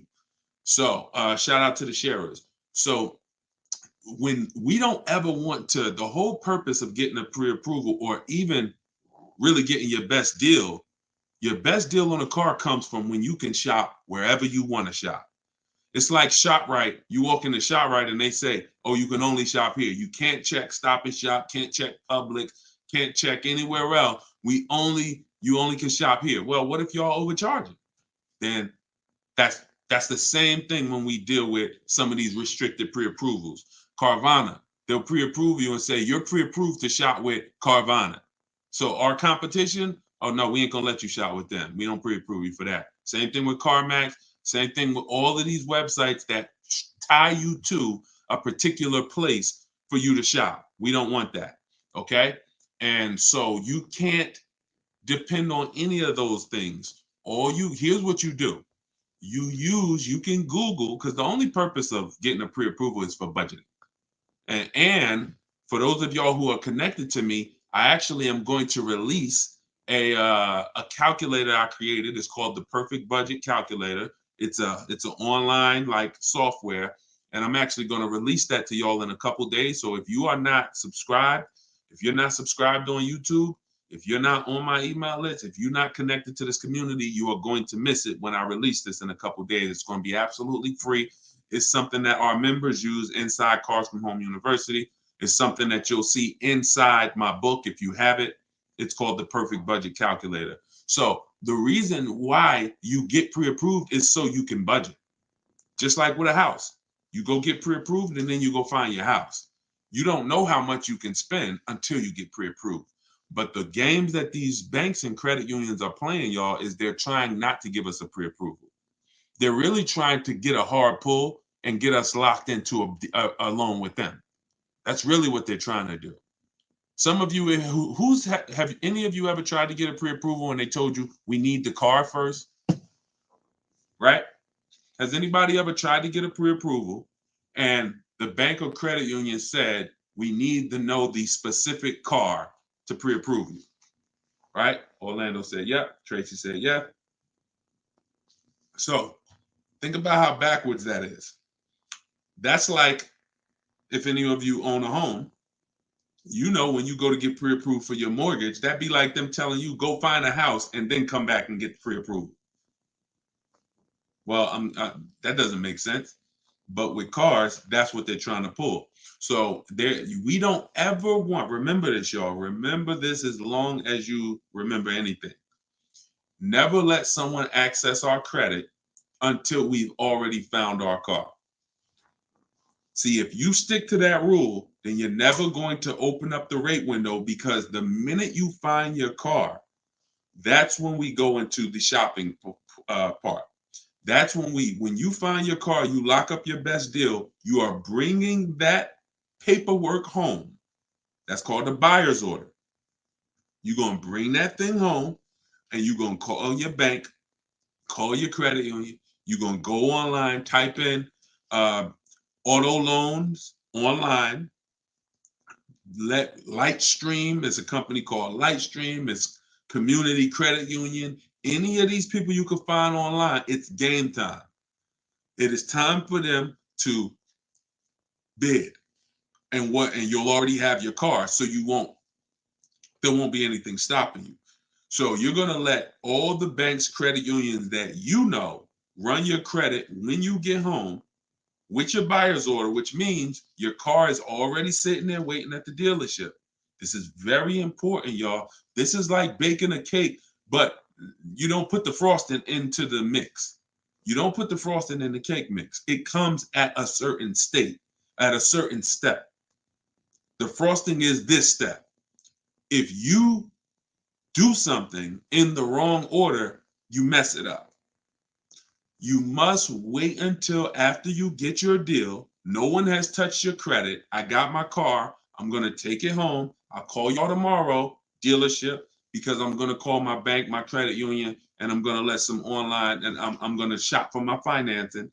And then I'll let you know, this is the part two, that a lot of you will sometimes skip. But don't skip this, because this is your money. After you get the deal, after you get your bank, your credit union, the online credit union's rate, now we are calling the dealership and we are saying to the finance manager, hey, Mr. Finance Manager, Mrs. Finance Manager, good news. So I got 6.29 from my bank, my credit union, from whoever gave it to you. But if you guys can beat it, I'll give you the business. This is how you win.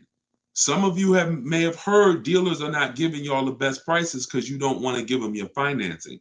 Who's heard that? Now, some of them are scum. Some of them are scams. That's why we always have multiple options. But sometimes if you say to them, I will give you the opportunity to see if you could beat my bank. That is what you want. Dealerships got 10 banks, y'all, 7 banks, 15 banks. It's a whole different conversation when they're calling their banks to try to beat what you got versus how you may have dealt with them in the past. You probably went to them in the past and said, all right, just let me know what rate you could get. Now, when they talk to their banks, here's the question. What's the highest rate we could give them? That's what the question is for most people car shopping.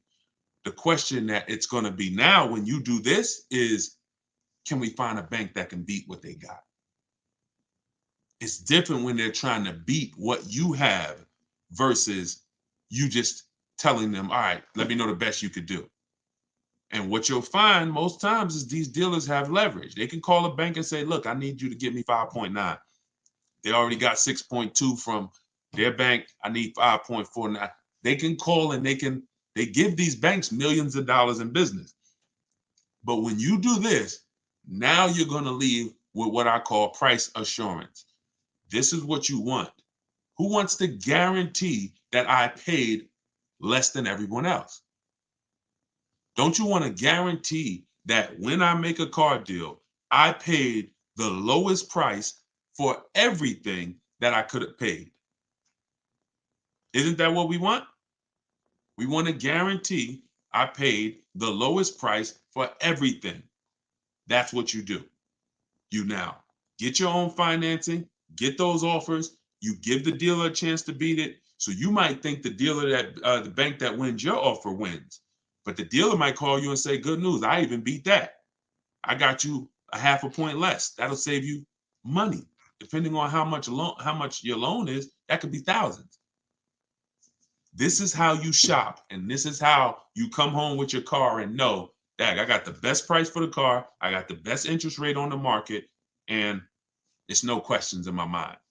That's how you do the bank bidding war. Okay, must be done correctly. And at the end of that period, when that rate window closes, the effect on our credit score is the same as one hard inquiry.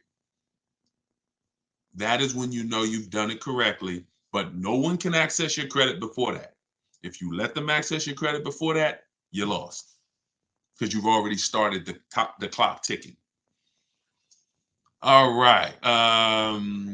Jason said, "I got the program and going through it now. It makes car shopping easier, and you don't have to sit at the dealership." So Jason's in my program, Cars from Home University, where I have all videos and everything. Thank you, Jason. The same information that's in Cars from Home University is in my book, Car Shopping for People That Hate Car Shopping. So you can download your copy now, 75% off while we're on here. Anybody who wants their copy, use it. If you are in the market, use it.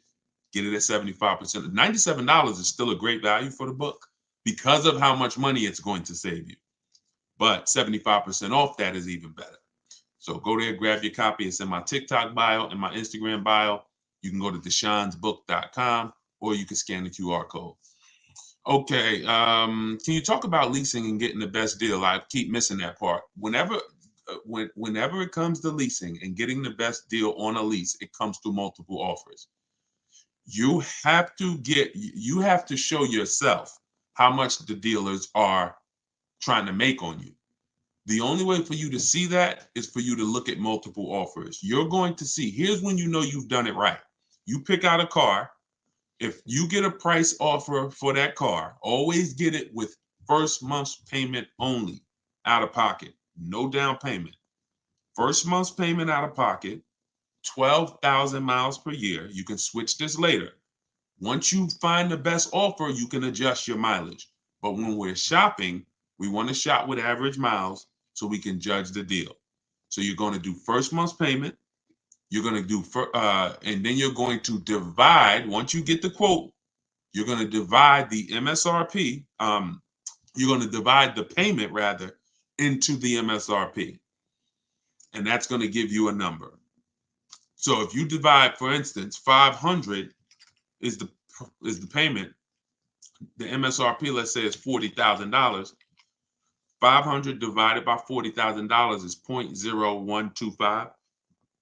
Excuse me. The lower that number, the better. If it's 1%, it's a steal. If it's between 1 and 1.5%, that's a deal. But you don't know what your deal is going to be. If it's over 1.5%, then it's just we don't lease those cars. We don't lease cars with bad lease programs. We don't pay over 1.5% because percentage-wise, we're paying too much for a car that we're giving back. So we don't want to pay. We have to be, it has to be a threshold. And I created the 1.5% rule for everyone to know. Once I pay above 1.5%, I'm paying too much for a car that I'm going to be giving back in 3 years. It's no value in that lease anymore. So when you do that, you're going to call, if you do it manually, which means you're not working with me, I can't really tell you exact, because when you use my way, you're using my scripts. Everyone who shops my way, if it's in my book, it has my scripts. And what I'm saying in those scripts is we're telling them what we want. Our first contact, everything is done on a computer.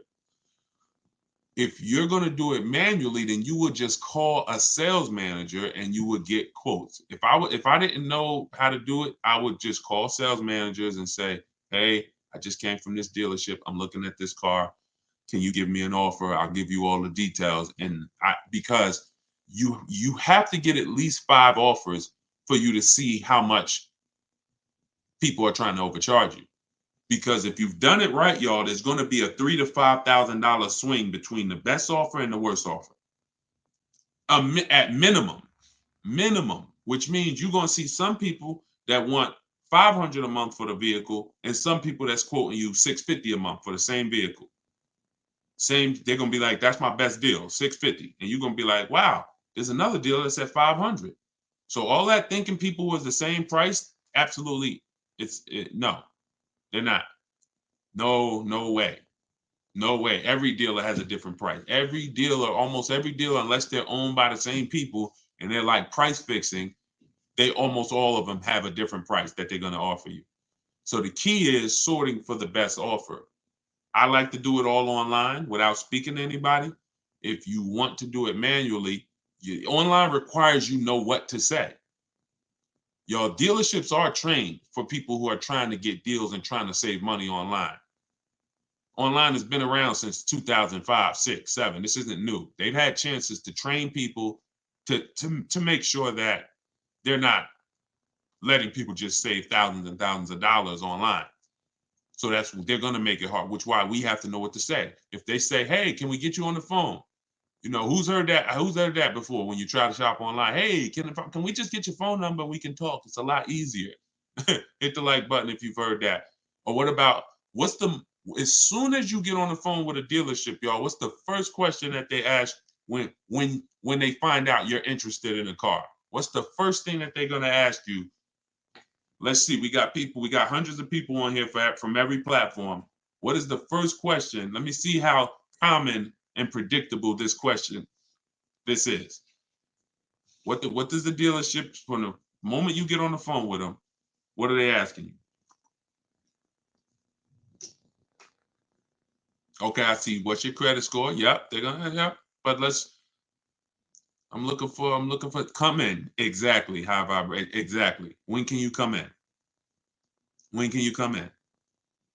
So we got to know what to say. We got to know. I have a response for all of that. Your response for that would be, "Hey, I'm actually doing all my shopping from home. I'm talking to a couple of local dealers to make sure I get the best offer." And then you always end with a question.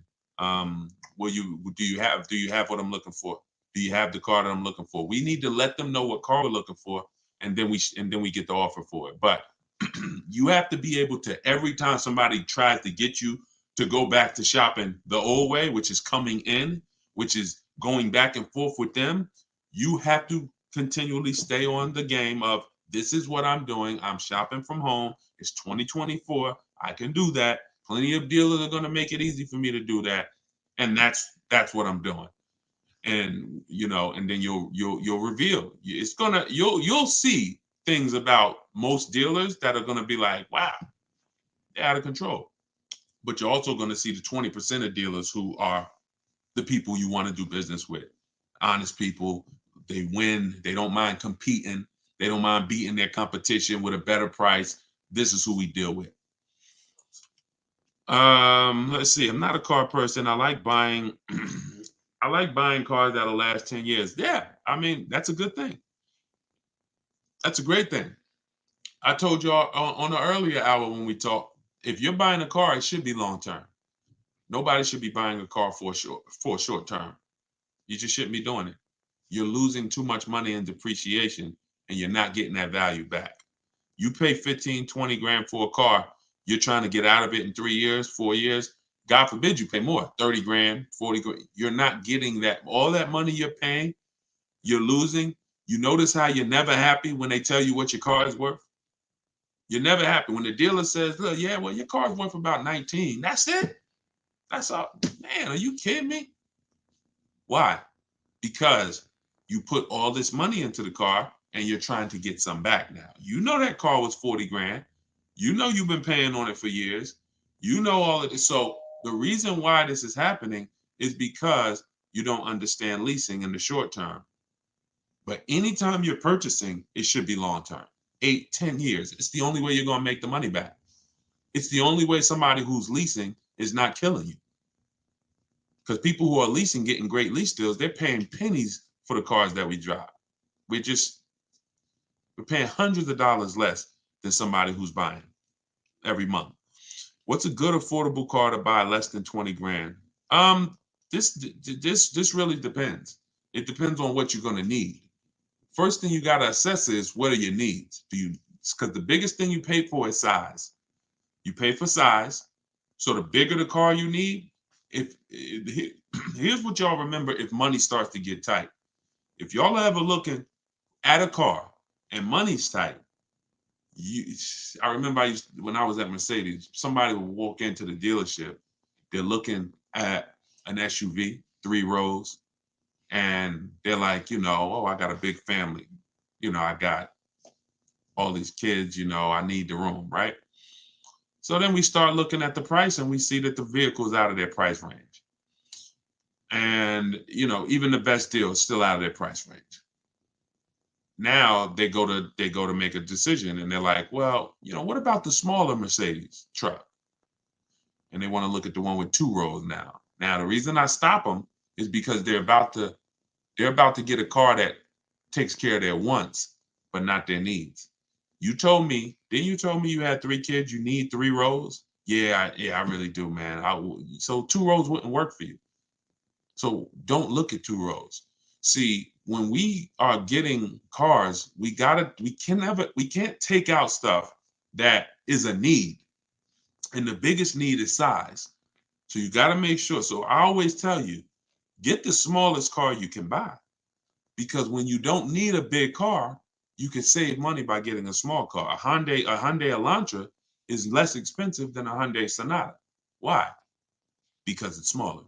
So the big SUVs, you could get a big, huge SUV, no leather, no nothing, no features, base engine. It's still going to be more than a maybe decked out version of a car. Why? Because it's bigger. So if you're building, don't go crazy with size. If you're rebuilding credit, don't go crazy with size. If budget is tight, get the smallest you can. Then you go to amenities. Go to amenities next. Leather. Do I need leather? Do I need all of these features? Do I need it to have all of this technology in it? You're paying for that. So so Alicia, you're asking what's the best way to get the best car under 20 grand? It depends on what car you need. If you tell me, Deshone, I need point A to point B transportation, well, there's a lot of cars you could get under 20 grand. If you tell me, Deshone, I need point A to point B transportation, but I need a 3-row SUV, well, now there's a few cars under 20 grand. If you tell me, Deshone, I need a big car with a big SUV and it has to have leather and it has to be all of this under 20 grand, then that's fewer cars. And then the other categories are, besides size and amenities, we pay for power, we pay for class, and we pay for exclusivity. So if you say, Deshone, I need a big SUV and I want all the leather and all the features and I want the big engine in it, the 400, 500 horsepower engine, and I want to fund it. Well, there's even fewer options because you're not able to. You're building up everything that you pay for in a car. You checking everything. I want everything. So you got to know where to sacrifice. Some people, class is going to be your sacrifice. Watch this, Deshone. I could do a big SUV, but I want a Mercedes, or hey, I want a Lexus. That's different than Chevy. You could get a big SUV with leather, Chevrolet. That same SUV, same size with Mercedes is more money. Class.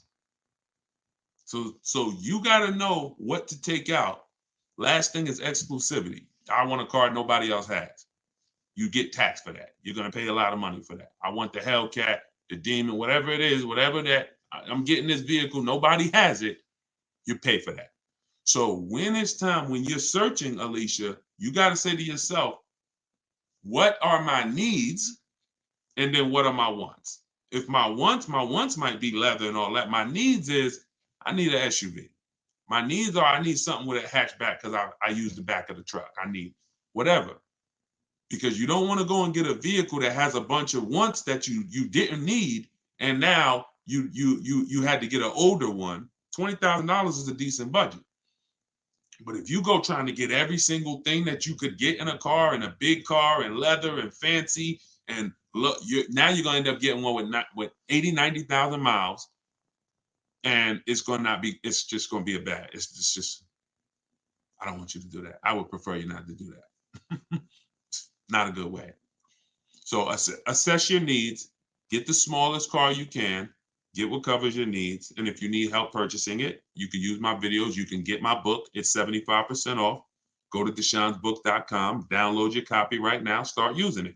I'll teach you how to get the most for your money. That is what I do. Let's see. Shout out to everybody on it. We tied in. I love this.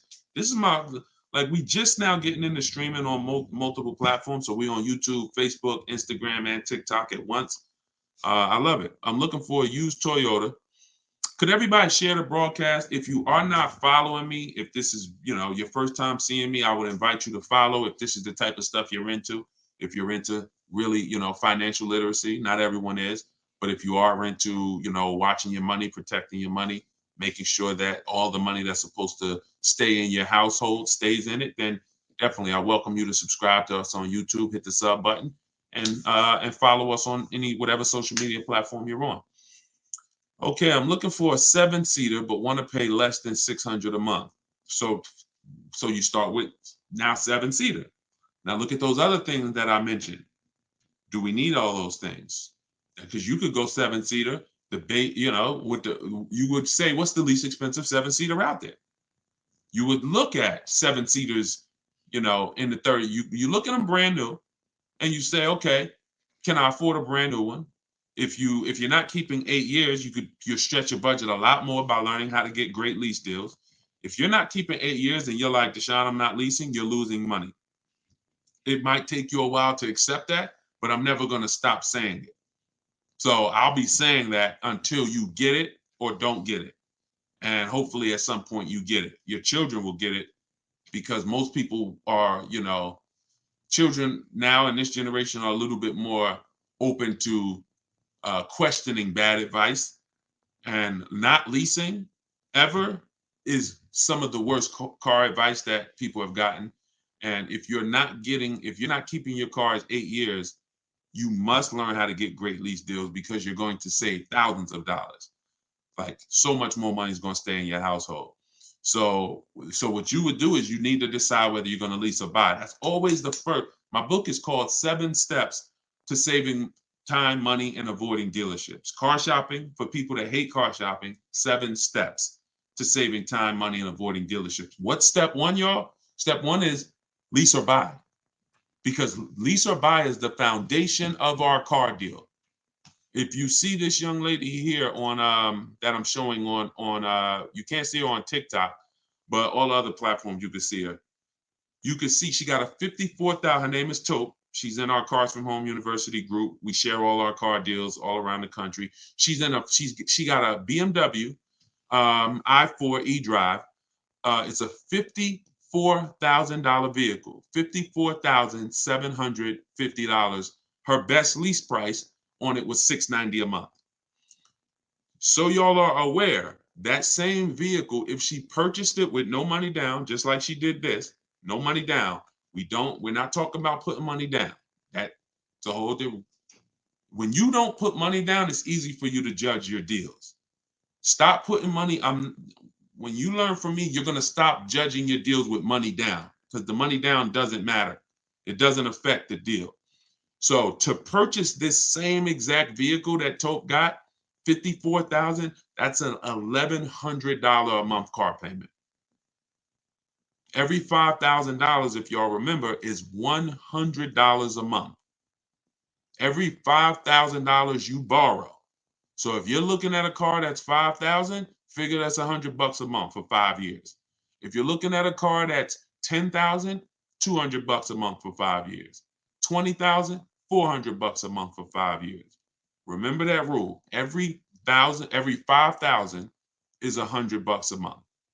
So for a $54,000 vehicle, her payment would be $1,100 a month. Yet she's leaving with a $690 payment. You see how hard it is for her to get in trouble? So this is why If she had chose to purchase, let's just say she's working with me, she's reading my stuff, she's learning from me, and she said, Deshone, I'm not keeping my car, but I'm going to purchase. I know I'm not keeping the 8-year rule, but I'm not going to keep, but I'm going to purchase. Even if I helped her and showed her how to save thousands of dollars off this car, thank you, Evan, that is still going to be $1,000 a month, $1,100 a month with no money down. It doesn't matter. Like she can go from 1,000 to, oh, we saved $5,000 off the price of the car. Now you can go from 1,100 to 1,000. Doesn't matter. Now, if I was purchasing this car and I saved $5,000, okay, that's my best offer. That's good.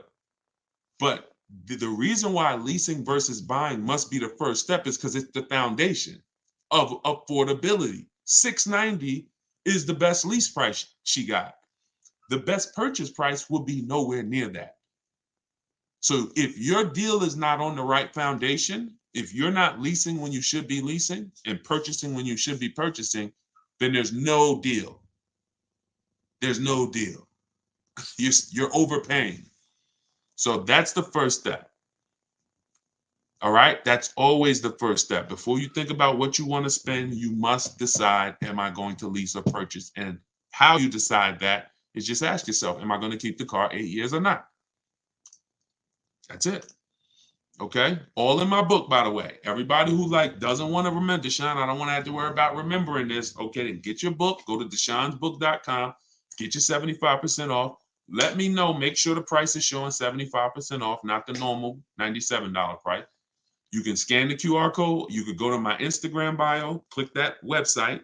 You can go to my TikTok bio, click that website, and you can download your copy if you want all the information in one spot. Soder said, can you do a simulation of how you would lease a Mazda CX-90?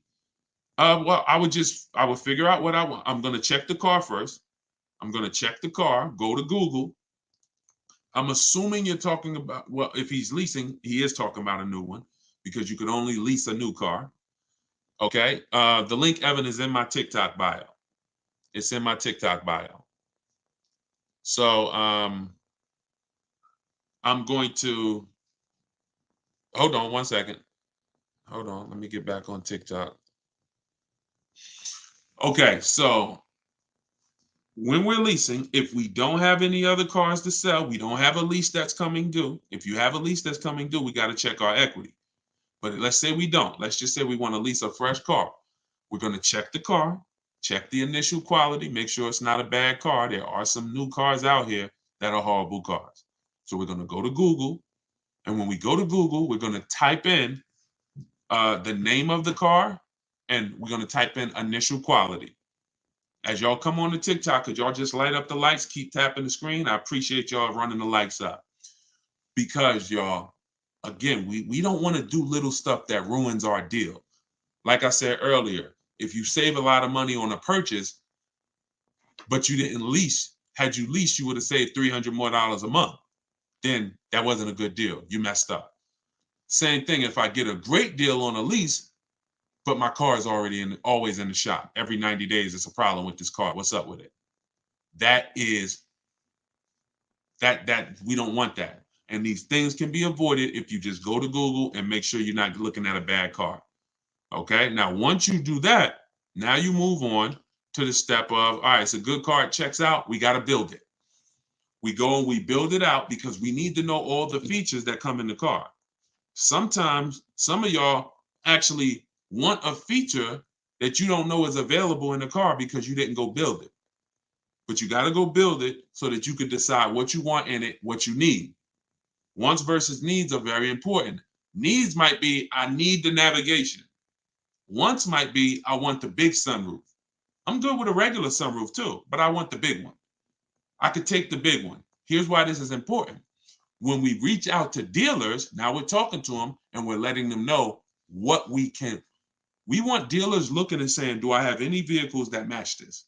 Okay, he's looking at a 2024 Mazda CX-5. He said, always give him all your color choices. He said he's open to black, white, or gray. Perfect. He said he wants this trim level, sport. And he said, okay, I must have the navigation. I'm good with a sunroof or I'm good with panorama sunroof. It doesn't matter.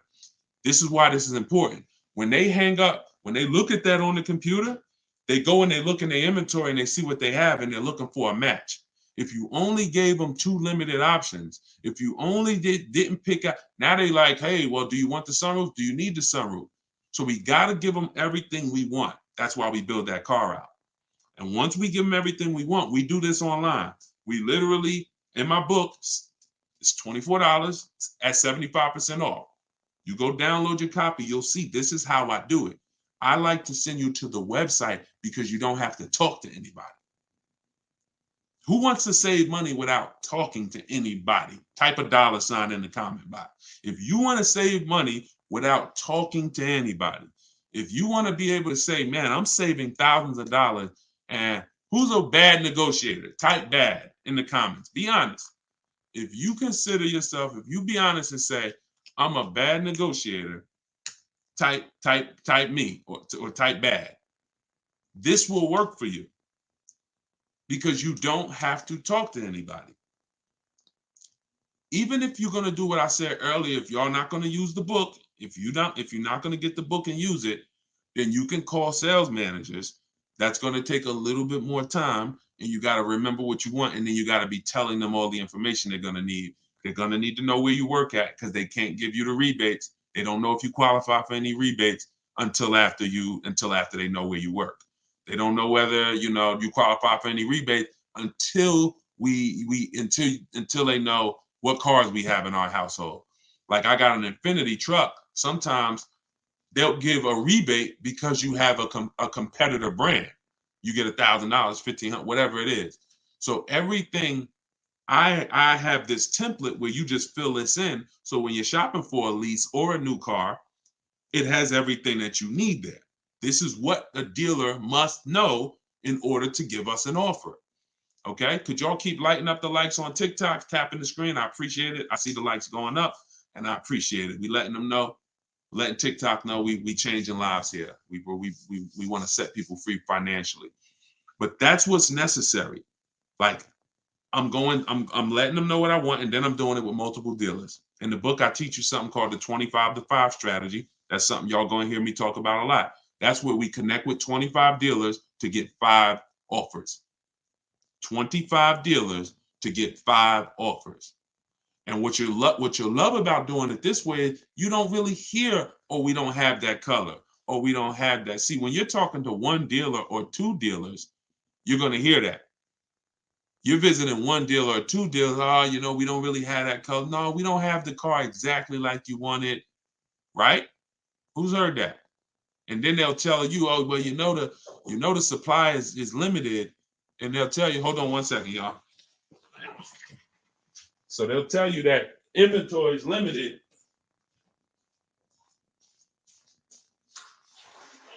Yeah, they'll tell you that inventory is limited, but that's just the places you're shopping at is limited. The places you're shopping at is limited. When we shop out of 25 dealers, we're shopping out of 25 dealers' inventory. So yeah, I'm talking to 2 of y'all. Maybe neither one of y'all have what I want.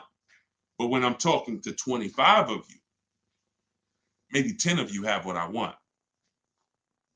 That's why it's called the 25-to-5 strategy. You're going to connect with 25 dealers online, right at your computer, and that's going to lead to 5 offers. And when you see how different those offers are, you'll see why it's important to shop multiple offers. Those offers are going to be about $3,000 to $5,000 different from each other. Guaranteed. Guaranteed. Look at there was a young lady who just got a Maserati and she saved $20,000 off the Maserati. She said her best offer was $20,000 off. Matter of fact, if y'all need to see that, just type Maserati. If y'all don't believe me, if you believe me, then we ain't got to do it. But if y'all want to see that, then I'll show y'all. She just got a Maserati 2 weeks ago. So imagine if she didn't shop multiple offers, she might have had one dealer taking off $3,000, thinking, oh, that seems like a good deal. Another dealer taking off $5,000. Oh, that seems like a good deal. You shop multiple offers and then you see where the bottom is. Oh, wait, hold on. They said they can't hear me on TikTok.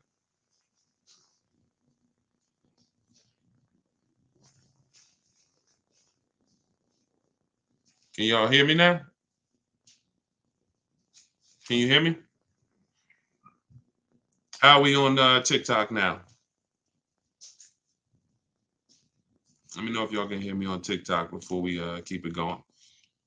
Thank you so much for the strategies and tactics. Absolutely. Look, one thing we're gonna do here is strategies. One thing we're gonna do here is strategy. I'm just trying to see if we're back on TikTok because my headphone had went off. The salesman I've been dealing with for the last few years, for the last few leases, just became a sales manager. Will he still work with me or will he push me off to a new salesperson? I would only get a quote from him. Hold on. Let me take this off.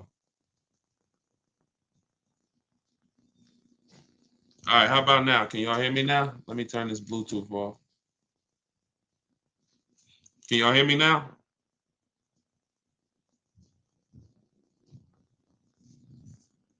Oh, it connected to my wife's headphones. All right, thank you.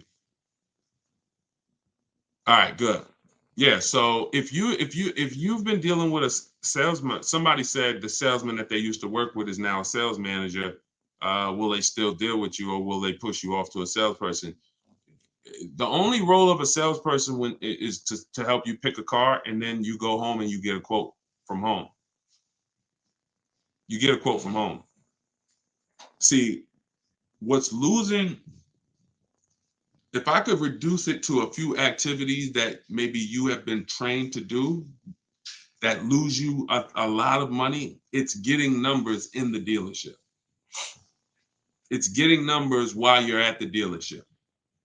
If you're shopping for a new car, or if you're shopping for a new car or a lease, you should not be getting numbers at the dealership.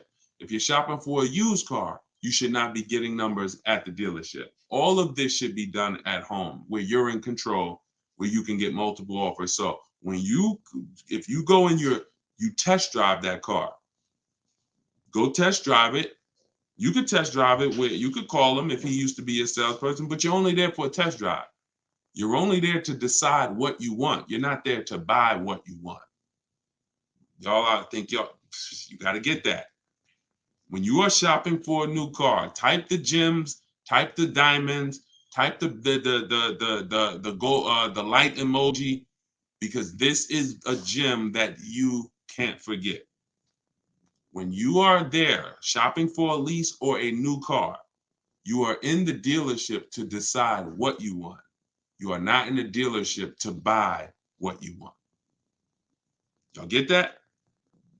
So once you've decided that you like something, now you're coming home and you're getting offers. That's how you stay in control. That's how you save money. That's the new way to car shop. Purchasing from home, getting offers from home where you're in control, not sitting at a salesman's desk where they can give you a price and then you don't know where they're starting at. You don't know where the first price they gave you, you don't know if it was a good price. So, the salesman can say, all right, it's $700 a month. And you're like, oh, wait a minute. Or, and then next thing you know, they get you down to 600 and you think that was a deal. Well, maybe they should have started at 600 and they were supposed to come down to 5, but they started at 7 and they came down to 6. There's no way for you to know this, especially with leases,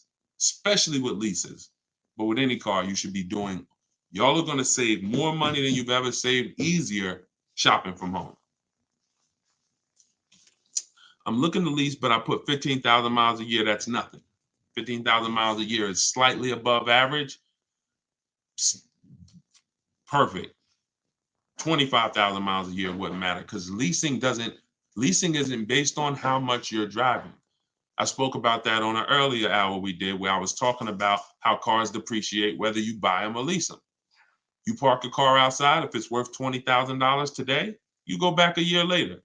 You don't have to drive it 1 mile. Just go back a year later. Is that car worth $20,000 still? No, it's not. That's depreciation. That means you lost money. That means you lost value. That's real money. If you had a car that was worth 20 and then next year it's worth 17, you lost $3,000. That's facts. Doesn't matter whether you lease it or buy it. You pay for the usage of a car. Now, here's another kick. Let's say that same car that you got outside, you go and you drive it around this country. You put 10,000 miles on it a month, and you come back, and in a year, you got 120,000 miles on the car. It's worth even less now, right? Car is probably, if it was worth 20,000, maybe it's worth 8,000 now, right? But you own it. See, these are the people who say, "Oh, I like to drive as much as I want to drive. I don't want to pay for the mileage, so that's why I buy my cars." Never a reason to buy, because you lease. You're literally paying for the car. You're paying for the usage, whether you lease or buy. Here's the key: depreciation. What you're trying to avoid when you lease is taking all the depreciation hits that the owner takes when they buy a car. You lose 20% the first year, 15% the second year, 12%, 10%. You're losing value every year. Now, there comes a point in time, if those of you who keep cars a long time, where you go from losing 10%, you go from losing these high percentages every year to the point where if you keep your car long enough, you might only lose 5% a year. You might literally, the longer you keep a car, the less it depreciates later.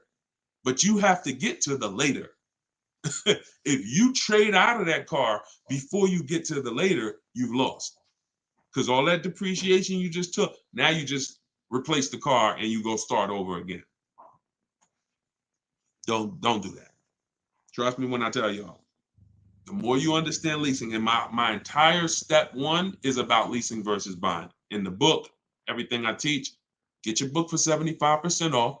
Make sure you get your 75% off, but you'll see step 1 is all about leasing versus buying, because that's the most important part of going into a car transaction. Oh man, good to see you, Texas. How many years is later? How many years is later?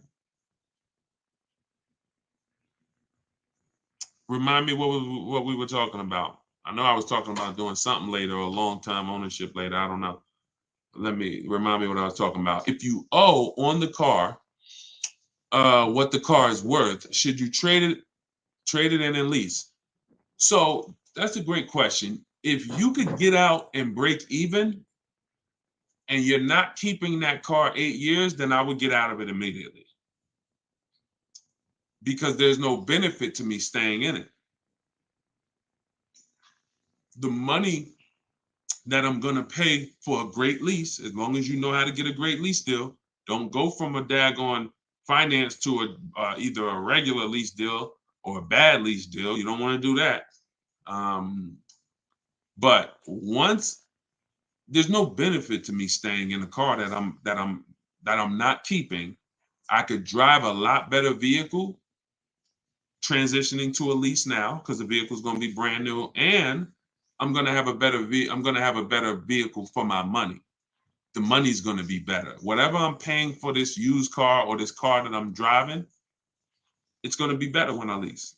It's just going to be better. Again, the only people who should own are people who are planning to pay off their cars, or people who are planning to keep their cars for a very long time, 10 years. That's who should be owning.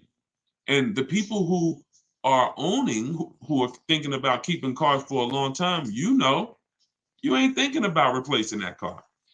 You ain't thinking about when to replace it. You ain't thinking about, should I replace it? You thinking about, okay, I'm gonna pay this thing off, and then this is my car. So if you are thinking about, should I trade this car in and lease now, it's probably because you're a lease person. You're not keeping your cars 8 years, and you should be leasing anyway. So in that case, there's no benefit to you waiting. There's just no benefit to you waiting unless you have negative equity. In the book, I talk about negative equity. Some of you, you're going to have too much negative equity. You're not going to be able to transition to a lease yet. You're going to have to pay down some of the negative equity. I've had me a car 14 years now. I'm looking for a new one. There you go. Listen, definitely, that's how you get your money out of a car. 14 years, great money out of a car. You know, I don't know if you're going to do that again. If that's your goal again, if it is, then you purchase. Then you purchase. Oh, somebody gonna comment Maserati. Want to see that Maserati deal? Hold on. Let me get it.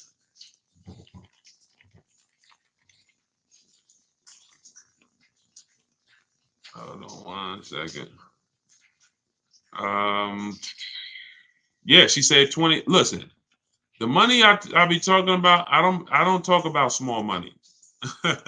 I don't talk about small money, y'all. We are not only the only small money that we've talked about so far is the price of my book at 75% off. Like that's small money. It was actually inexpensive to begin with. I wasn't gonna make the book super expensive to begin with, but at 75% off, to download your copy now of my new book, Car Shopping for People That Hate Car Shopping, get it for 75% off now. Go to my TikTok bio. You're not gonna leave the broadcast, so you won't get kicked out. Go to my TikTok bio or go to my Instagram bio, click the picture of me, and you'll see a website there. When you click that website, you'll be able to get yours for 75% off. And you'll have everything that I teach in one spot so that you can use this stuff. Thank you, Paul.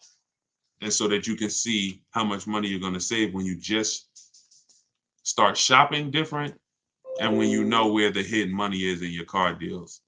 All right, so this was March 3rd. Hold on, I had to download Kimberly's picture. So check this out. Yeah. You guys can't see it on TikTok, but I'm showing a picture on YouTube, on Facebook, and on Instagram. This is Kimberly. Kimberly on March 3rd, not even 2 weeks ago. She picked up her Maserati. She's in our Cars from Home University. We have a video library. So we have everything I teach is available in two forms. One is the book. It's a book. It's a digital book. And then we have a video library. Now, inside the book, I link you to some of the videos in the video library. So there's probably 5 times throughout the book where I say, here, click here to watch this video where I explain it. So these are, 3-minute, 5-minute videos. So this is what she posted. She got her Maserati. Her MSRP was $91,700. She payments $944 a month, which is crazy. That's an $1,800 car payment. $91,000, an $1,800 car payment on a 5-year loan, maybe 16 on a 6-year loan. Oh, it's crazy. She's paying $944.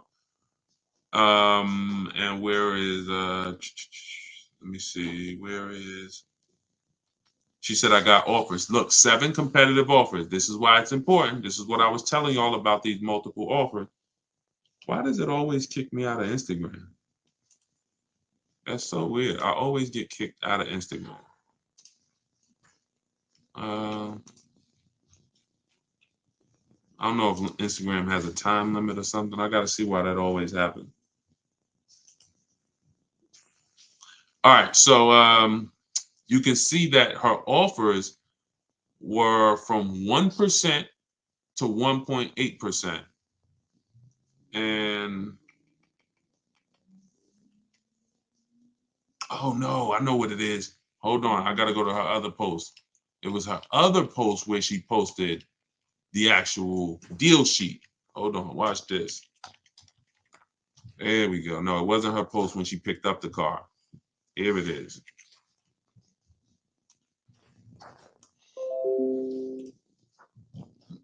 So she has this great offer and she comes in our Facebook group. She's like, okay, how do I lock this thing up? Check this out. All right. And these are the same deals you will make. Like you don't have to, no matter what your car you're shopping, what car you're shopping for, You'll get to the bottom. You'll know what the bottom is for it. Check this out. So here it is. 91,000. This was a competing offer. This was her best offer before her true best offer. Because the dealer that ended up making her this offer didn't win the business. The dealer that was closer to her said, well, I'll beat that offer. And that's the one she ended up going with. But this one right here had an $86,961 MSRP. And look, the selling price that she got, $66,261. She's sitting at home comfortable, y'all. Talking to multiple dealers, sitting at home comfortable while dealers are bidding for her business. She's sitting up here. She said there are people that were the same time Kimberly was out here shopping for that Maserati. There's other people all around the country who are shopping for that same Maserati, and they're literally in the dealership trying to, hey, come on, man. Can you take off a couple more dollars? Come on, man. Yo, I'm already taking off 5,000 for you. Come on, man. Can you do, come on. So what if you do 7? Can we do 7? Can we do 10? Meanwhile, Kimberly's saving 20 grand while she's at home. Why? Because you have leverage. She's in control. When you use what's in my book, when you use what you're going to learn from watching my videos, you will see I want you shopping with leverage and control where you can see all these offers while you sit at home and they're bidding for your business. It's hard to make a mistake when you're sitting at home in your living room. It's hard to make a bad choice. It's hard to say the wrong thing when you're not talking to anybody. So the key is learning how to shop online properly. That's what I'm here to make sure you do. I know some of you have tried to shop online, but there's a right way and there's a wrong way. The right way gets you those kind of results. I like this, man. Thank you so much, Good Time. Yeah, IG is weird and you get kicked out if they don't know who you are. Yeah, I don't know what that was about. I got to look into that. So I'm trying to pay $287 a month. You just got to see, what does $287 a month get me? $287 a month is probably about a $13,000 loan for 5 years. Maybe about a $14,000, $15,000 loan for 6 years. Maybe about a $15,000 depending on interest rate. So the question always, it's not just what we want to pay. What can we get for what we want to pay? We got to explore it. And you need to know whether you're leasing or purchasing. That continues to be skipped. That's step 1. And this answer is, are you keeping the next car 8 years or not? If you call me and said, Deshone, I'm car shopping, man. I would love your help. I want to do things the way you say do it. What's my first step? How long you keeping the car? How many years? I'm gonna keep it for about 5. All right, we leasing. Okay, perfect. What's our next step? And so on and so forth. You must have the first step handled. Leasing versus buying is step 1. It's not step 3. It's not step 2. It's step 1. If you go off the purchase and you should be leasing, you're done. You lose. Don't matter how much money you save, you lose. Because you're losing, you lose. So you must know that. It's the car I want. I'm willing to keep it. Great. So then we go and we get do you have a car to sell? Step 2, in the book, equity assessment. This is where we have to take, who's traded a car in before? Type T if you've traded a car in before. If you've traded a car in before, type T. Trade it. All right. A lot of you have. I'm going to tell you something that may be shocking, right? But it's absolutely a fact. You learning from me, if you use what I'm telling you, you'll probably never trade a car in again. Deshone, what do you mean? We never trade cars in? I'm going to tell you why. We use a bidding system. We don't trade our cars, we sell them. We sell them to cash buyers who can look at the car and write a check immediately. These are our Carvanas of the world. These are our Driveways. These are our CarMaxes. These are our Auto Nations. These are Kelly's Blue Book Instant Cash Offer. This is the equity assessment. A lot of times we're losing money in so many places. It's like money leaking out of our car deals in so many places. This is another one of them. We are not trading our car in because, let me ask you a question. When have you ever got the most something was worth trading it? When have you ever, we've never traded anything and gotten the most it was worth, right? We literally, if I sit here and I say, hey, I'll trade you this phone for your bike, one of us is taking a loss. I'm either not getting the max that I could get for this phone, or you not getting the max you could get for the bike. See, so trading in our system, which is a bidding system, we get bids from buyers. When we're ready to buy our new car, we get bids from dealerships.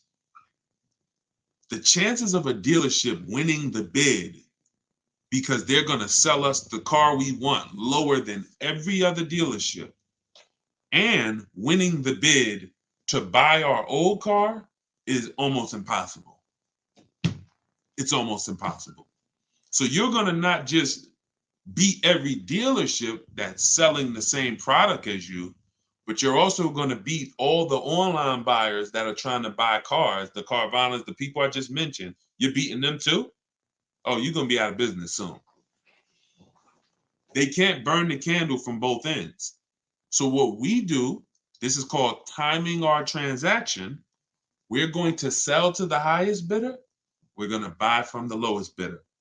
So what we've had many times is we've had people who go pick up their brand new car from the dealer who won the bid. And then after that, they go drop off their old car at CarMax and get their check. Or they do the old car first and then go pick up the new car.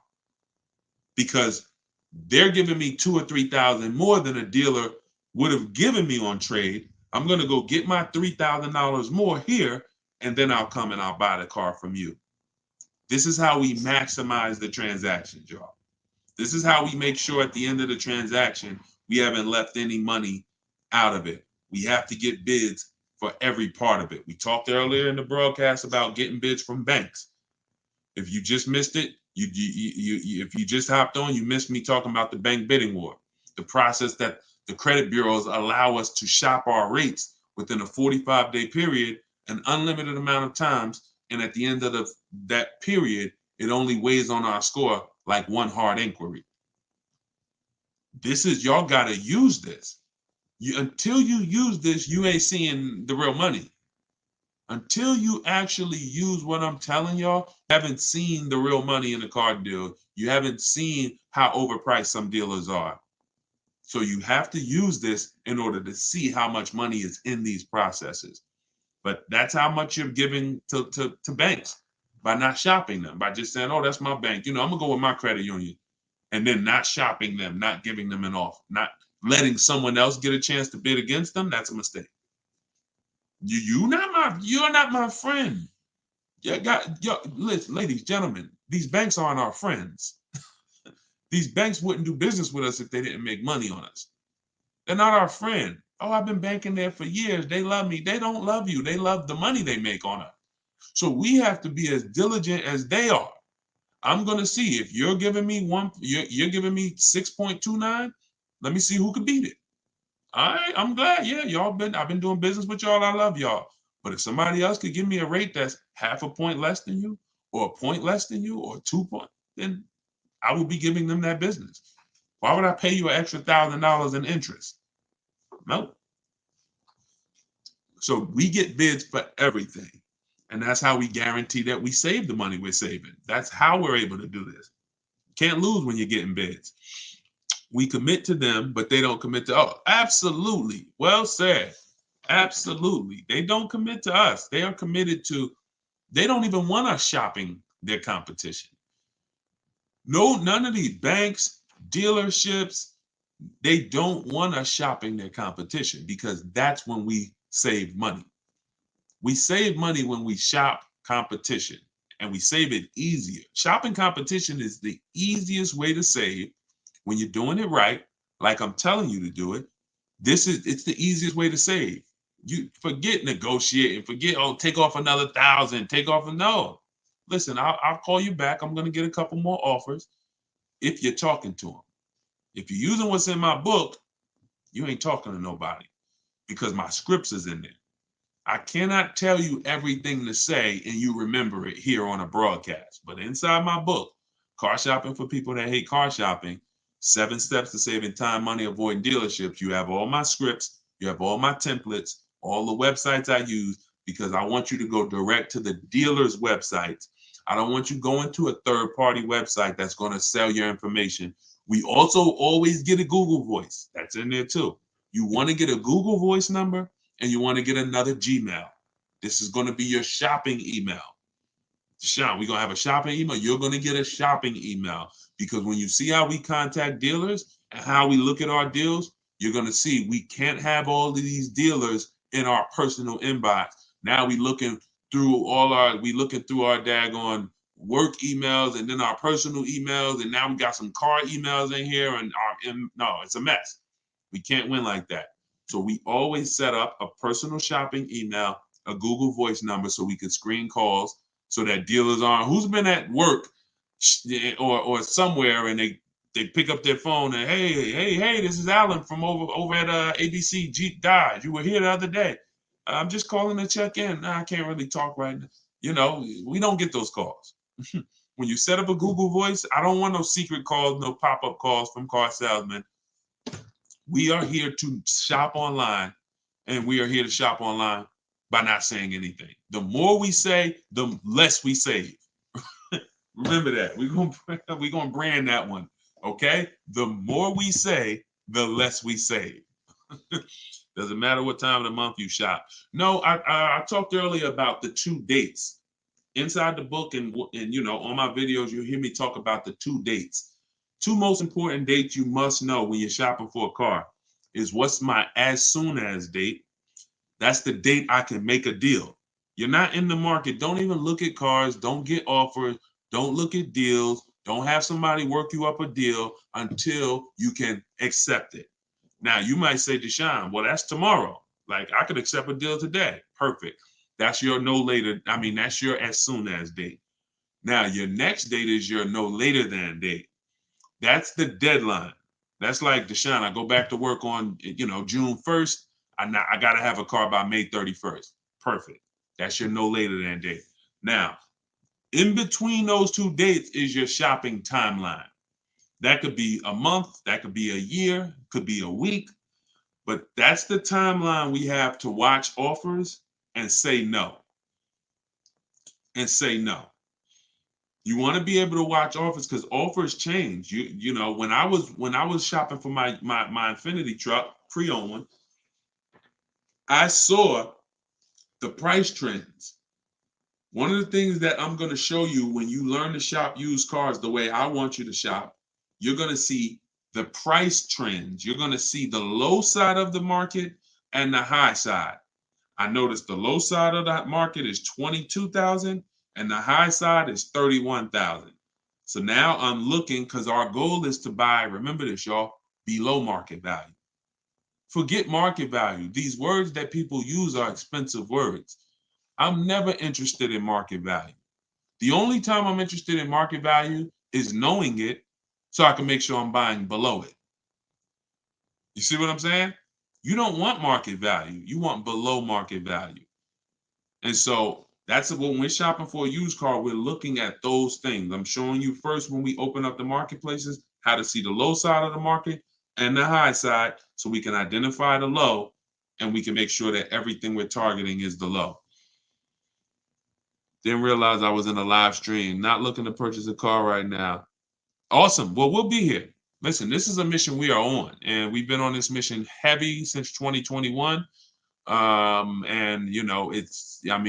Thank God we've built up, 2 million followers over all these platforms. You guys continue to follow. You guys continue to subscribe. You continue to engage. And you continue to get value out of the information. What I hold myself accountable to is the results you get. I don't care Everyone knows I could get car deals. I'm not sitting here on no live to convince y'all I could get car deals. Everybody's probably like, man, this guy looks like he knows how to get car deals. I'm concerned with you. I'm concerned with people like who use what I teach. And once I saw that people who use what I teach can get the same results, look, this is Vincent. Vincent got a 3-year-old Lincoln Corsair. He got it back in January. Less than 45,000 miles, clean Carfax. We'll talk in future broadcasts about how we get free Carfaxes, what's on the Carfax. You'll see that many times the Carfax has the window sticker. Carfax has the original window sticker for certain brands. And we use that original window sticker to see all the equipment that's in the car and to see what the real price is. We need to know, one of the most important things on a used car, y'all, we got to know what was the original price. I bought that pre-owned Infiniti truck. They were asking $31 for it, but it was another one that was asking about the same price, and they looked the same. When I pulled the original window sticker, I saw that this one I ended up getting was 54. Originally, 54,000 and change. It's like an edition 30. It has all the special trims on it. It has special rims, everything. And then the other one was a standard one. It was like $48,000 one. So once I saw all of them and I saw, wait, this one's 48 brand new. This one was 46 brand new, but this one's 54 and change. Y'all see how that helped me identify that was the best deal? See, and many times, I'm just being honest with you, if this car was 32 and the other similar car was 31, many of you would have picked the 31 because you'd have said, oh, it's 1,000 less. But you don't realize it's 1,000 less, but that one that's 1,000 more gets me $6,000 more of equipment. That's why knowing the original price of the car is critical. You can't choose the right car without seeing that. So this is what we do. And you see what he said. Look, he said, going back to Vincent's post here of his Lincoln he got, he said, my goal, I was targeting a 30 to 35% off discount of MSRP. You see how he talks different? See how he sound like me? Shopping for a pre-owned car, but what is he looking at? I'm targeting this much discount off original MSRP. See, this is not how we've been taught to shop. Pre-owned cars, we must know what it costs originally. I don't care what you're asking for it. I don't care what the market value is for it. What was it originally? And that's going to tell me how much discount I'm getting. 2020, 2022, 2020, all through the pandemic, unfortunately, people were buying used cars, paying the same price as the car when it was new. People were buying Toyota Camrys for $29,000 that was $20,000 brand new. Had they known this, hey, I need to know, what was this car originally priced at? Well, it was 29. Wait a minute, and you're asking 29? See, we call this true value. In the book, I call this the true value percentage. You must know it. He ended up getting a 43% discount. So that's how you want to shop. For you, these, of course I could get great car deals. But y'all, this ain't rocket science. When you learn to shop from home, when you learn to look at multiple options, when you learn to put dealers against each other, when you learn to put banks against each other, you're going to sit at home and you're going to save thousands of dollars. You know what? That's how you buy everything else. We could sit here online and we could buy TVs on Walmart.com, on Amazon.com. We know we're going to pay the best? We're going to get the best deal because we know I'm going to look at all these options and I'm going to pick the best one. But only with a car do we go into one place and go back and forth with one guy. You get what I'm saying? If you think about it, it doesn't even make sense, right?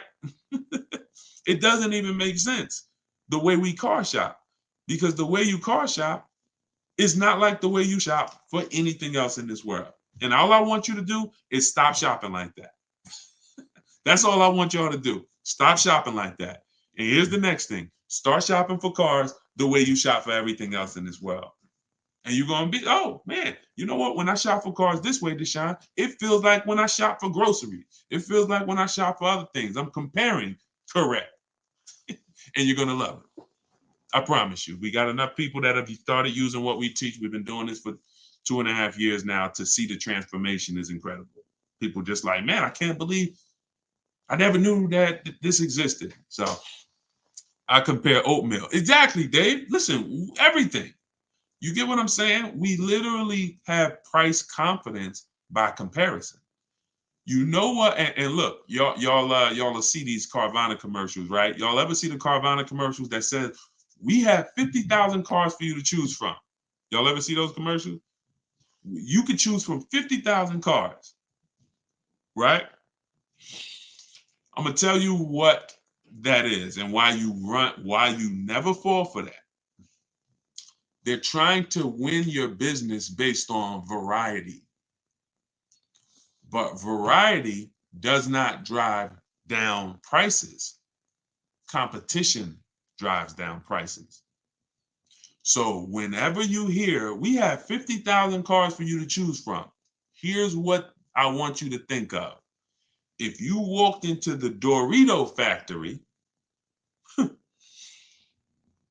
you were able to see every single flavor of Dorito they make, we have 200 flavors. I didn't even know y'all had 200 flavors. Yeah, like we don't have them all in store, but in the factory, we have 200 different flavors of Doritos. Really, that's amazing. They're all $7.99 a bag. Wait, how do you mean? Wait, if I go to the store, the Doritos are $3.99. They're $2.99. Yeah, but not here. Because there's no competition. There is no Lay's. There is no, Hers. It's only Doritos here. So whenever you're looking at variety from one company, there's no competition. They're not competing with themselves.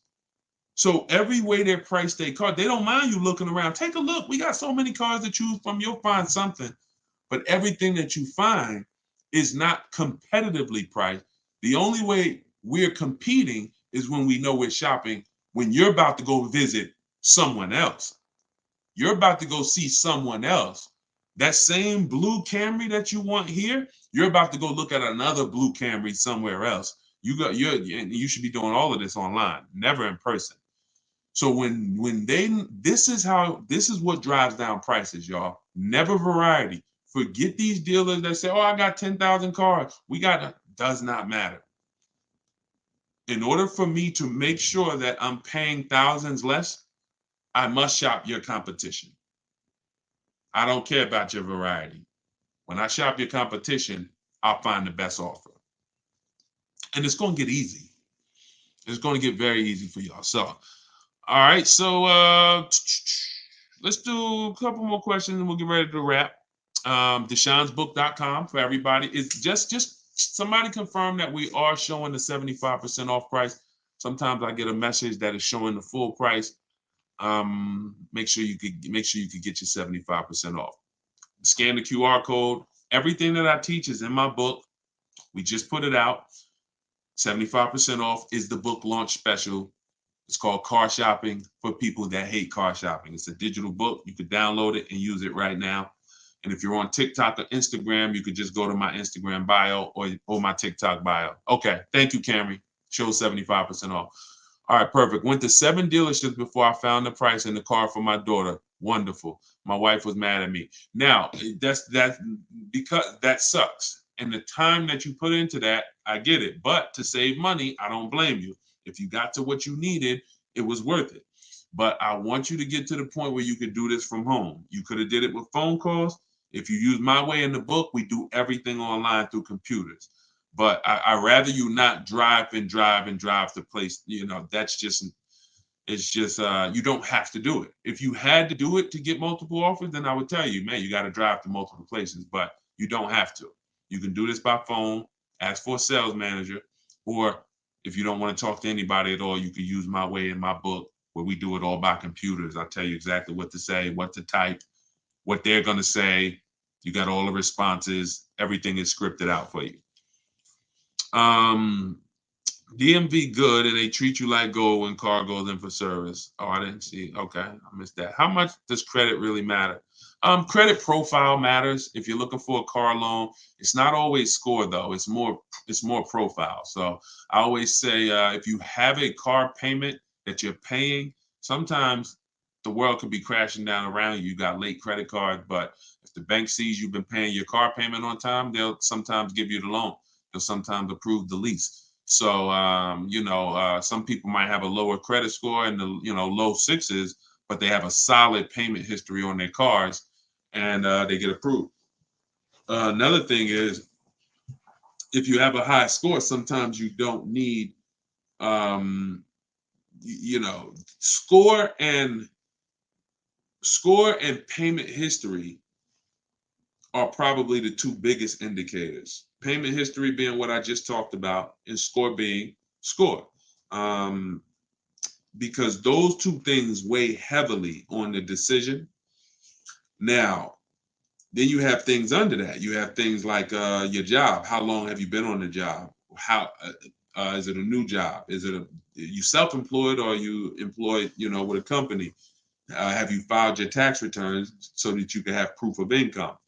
Because all of this comes into account with your profile. So if you have a strong credit score, sometimes you could get away with not having a previous car loan. If you have a strong credit score, but you have a previous car loan, but you don't have proof of income, sometimes that's okay because your credit score is strong. Now, if your credit score is not strong, then you want to have these other things in line, proof of income. So when you look at, how long I've been living here, what I do for a living, credit score, income, the amount of money you make, that's a part of the profile. Somebody that makes $36,000, compared to somebody that makes $300,000, that's a different profile. So those are the three things that matter. But if I would, I mean, those are the things that matter. But if I was to tell you to work on any one thing, it would be your credit score. It would be get with Shonda Martin. Shonda Martin's on every social media platform that y'all are on right now. Shonda Martin. Her page is called Road to 750 Plus. And then just follow what she teaches and the stuff that she's taught me, I've used. It's raised my credit score at least 80 points. Just the things she knows about credit that, just go follow her. But yeah, it's about profile more than just score. It's about profile. Should a person get extended warranty on a vehicle if a vehicle has high repairs, high cost of repairs, expensive parts? Then certainly. But you want to make sure you're getting a quality extended warranty. I will get it from the manufacturer. If you're buying from an aftermarket company, I talk about this in my book too. You better be looking at tons of reviews. These companies go out of business a lot. You don't want to have a contract with a company that's going out of business. You got to be careful. And I would try to avoid buying from an aftermarket company unless they have just hundreds and hundreds of reviews, lots of high ratings, and they've been around for a long time. But yeah, if a vehicle doesn't have a lot of high cost of ownership and repairs, then I wouldn't get the warranty. If it's something that is very easy or inexpensive to maintain, I wouldn't get a warranty for it. How to avoid as is lemons. You want to make sure you're checking the history of the car. 4 things we check when we're buying a pre-owned car: title. What's the type of title? Is it a rental? Is it a ex-loaner car? Is it a salvage title? Is it frame damage? Total lost vehicle? That's the first thing. Then we go down to accident history. We go to service records. Service records are a huge indicator. Any used car you get, y'all, I'm never going to recommend you buy a used car without teaching you how to look at service records and make sure that the previous owner or owners took care of the car. Third thing is accident history. And then what we're going to do before we do all of this, we're going to check the car online, and we're going to type in. I do something called a reliability and a longevity check. That takes 3 minutes. We go right to Google. We type in the year, make, model, reliability. The year, make, model, longevity, and that's going to tell us If there's transmission issues at 80,000 miles, we'll see it on there. We'll see it in one of these websites. If there's head gaskets issues, if there's electrical issues, we'll see it. So those 4 things that I just told you to do, boundaries. See, you protect yourself by having boundaries. I want you to use those boundaries, and you're going to find does it prevent the possibility of you ever having a limit or getting a limit? No, it doesn't. Does it dramatically reduce it? Yes, it does. Yes, it does. And that's all we can do. There are no guarantees in life. What I want you to do is have a plan that allows you to protect yourself. And then, in the worst case scenario, something bad happens, this was just a bad event. But it wasn't an event because I didn't know what I was doing. It's not something that happened because I bought a bad car, or I bought a car over my budget, or I bought a car that didn't have a quality history. That's why I'm having problems with this thing. So that's what you're saying now. If some of you may be experiencing that now. Dag, if I would have knew all of this about how to make sure I got a good car, how to make sure that I got the right price, I wouldn't be in this issue. That's what you're saying now. But I want you to be on the opposite side of that. And just knowing what to do will put you on that. So just follow those steps. If you follow those steps, you're good. You don't have to worry about getting a limit. What fees not to pay for? Well, on a purchase, we only pay taxes, documentation fee, and taxes, documentation fee, and motor vehicle fees. On a purchase, that's all we're going to pay. Now, there is a destination charge for new cars that comes on the window sticker. That's to get the car from the factory where it's built to the dealership. So that's built into the price of the car. But those are the real fees. When we get into leasing, you got acquisition fee that's built in. We don't pay attention to fees when we lease because we're comparing percentages. What I teach you how to do, this is all in the book, by the way. Everybody who got their book, shout out to you. DeshonesBook.com. Get your 75% offer. Download my new book, Car Shopping for People That Hate Car Shopping. It's all in there. When you are hold on.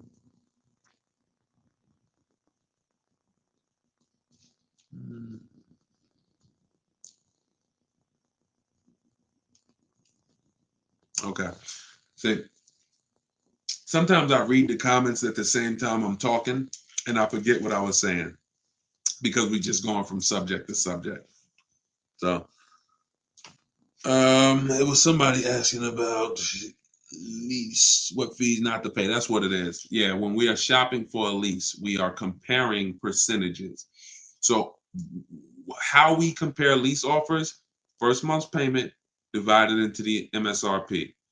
So we are shopping and we're looking at quotes just like this: $450 a month, $45,000 MSRP. $490 a month, $40,000 MSRP. $500 a month, $51,000 MSRP. That's how we get our lease quotes. No money down. We're literally just showing that's literally first month's payment only out of pocket, right? So when we divide those payments into the MSRP, we get a percentage. And that's where the 1% rule came from. The 1% rule has been around for decades. It's if you leased a car for 1% of the MSRP or less, it was a steal. There was no need to question the deal. Like, get out of there before they change their mind. You stole the car. Now, I found that we knew about the 1% rule, but there was no rule for bad lease deals because I watched people as I made videos and I watched people saying, yeah, Deshone, I'm leasing, but I saw people getting leases that were trash, overpaying for leases, which defeats the whole purpose of a lease. You overpay for it, you might as well should have not have did it. Now, I'm like, we got to come up with a barrier. We got to come up with a boundary to where if your lease is above this, you paid too much for it. That is a bad lease program. You should not be leasing a car paying that much over 3 years. And that's where the 1.5% rule came from. when you add up all the payments, you'll see you're paying X percentage of the car. And when you go higher than that, it's too much money for a car we're giving back. Some people are paying more for their lease than they would have paid naturally just buying the car and letting it depreciate, just because they don't understand that. So that's where the 1.5% rule came from. Does the 1% rule apply with these current interest rates? KM, let me show you some. You can't see it because you're not on TikTok, you're not on Instagram. If you were on Instagram, Facebook, or YouTube, you would see what I'm sharing right now. Somebody just asked, does the 1% rule apply? And they've been asking, y'all been asking me that really since I started talking about it. Y'all been asking me, does the 1.5% rule? We do this. This is Greg. Got his vehicle in February. The vehicle is $56,275. It is a Kia EV6 Wind with the tech package. His payment is $527 a month. So before this and before you saw, here's Kimberly. Kimberly's vehicle is $91,761. Her Maserati. Her lease payment is $944 a month. 1.09%. Now, out of all of my members, we have probably 1,400 members, 1,500 in Cars from Home University. These two have gotten the best leases because the program was there. In order to have a lease be a 1% or in the low 1%, you got to have an incredible lease program. We don't know what it's going to be. She didn't know it was going to be a 1% lease before she shopped it. Greg didn't know it was going to be 1%. We go in saying, if I could get 1.2%, 1.25, that's good value. You're going to see that's what I teach in the book. I go in, if I could get 1.25, that's good value. Up to 1.5 is still good value. But we don't know what it's going to be until we shop. Some people are getting 1.2, some people are getting 1.1. But when you got a dealer that's giving you a huge discount, like Kimberly got, you got a good lease program on the 2023, which she got, and she got, it all things. In order to leave with your best lease deal, you need a huge discount from the dealer. You need them to discount the car the most they can. If they have any rebates, you need them to give them to you. And then you need them to make sure they're not marking up the money factor. And then that's what comes into a lease. And there's no way for you to get this unless you're shopping competitively. She never saved 20 grand without shopping competitively. So yes, the deals are out here. They've been out here. We've been making deals all through the pandemic, y'all. The deals are out here now.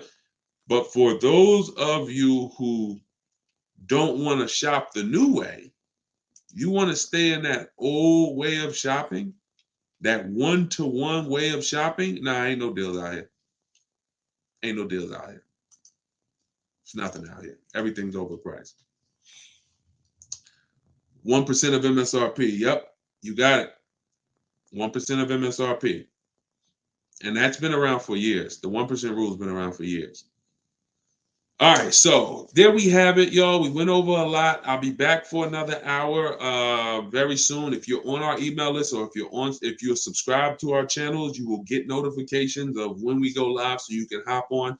Everybody who's shopping for a car, I want to make sure that I'm with you to make sure you have the guidance, to make sure you know the strategies, know where the hidden money is, and you save all the money that you're supposed to save, every dime of it.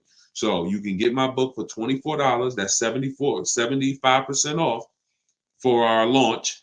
Just came out. It's called Car Shopping for People That Hate Car Shopping. 7 Steps to Saving Time, Money, and Avoiding Dealerships. You can click on see that picture of me on the top of TikTok. Click that. If you're on Instagram, click that picture of me on the top and click that website at the top of my profile. And you'll see a link there that says 75% off my new book. Get your copy, use it, so that way you don't have to remember or try to remember everything that we just went over. Because I know some of you are like, Deshone, man, we just went from a lot of subjects. We're answering all types of questions.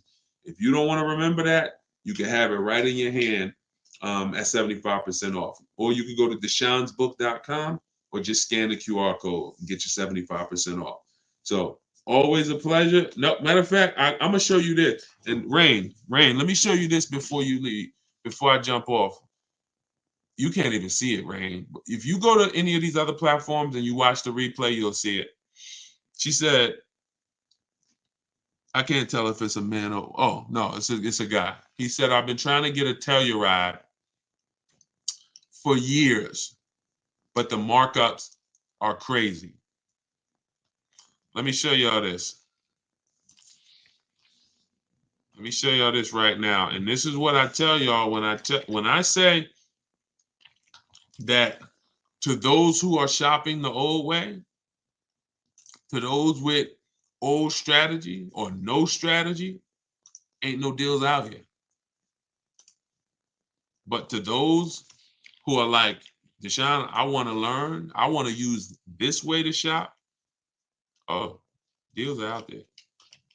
Deals are out here. I'm just going to snatch a couple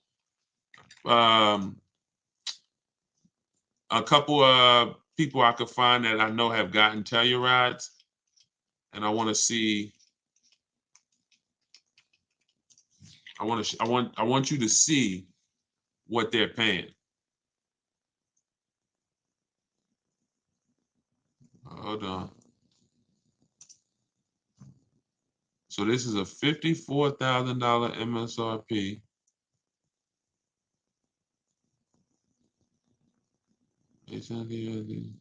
Hold on. Okay, this is Bonita. So this is Bonita. Now, here's what's crazy about Bonita. She got her Telluride middle of the pandemic. See, we were out here getting these deals when it was blood in the street. Look. Hold on. I had to go to the Facebook group, snatch the screenshot, find it, snatch the screenshot, and then come back here and show y'all. So this is Bonita's. She got this. Look at the date. She posted it when she got it. 2023 Kia Telluride. She got it December 2022. $600 a month. And look, I put down 600, and her payments was 600 a month.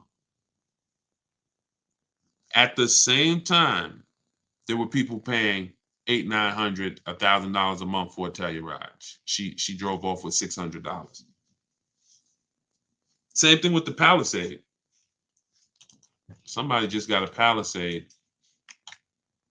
Those are two nice vehicles. They're two popular vehicles, and what that means is there were several people charging crazy money to get for people who wanted to get them.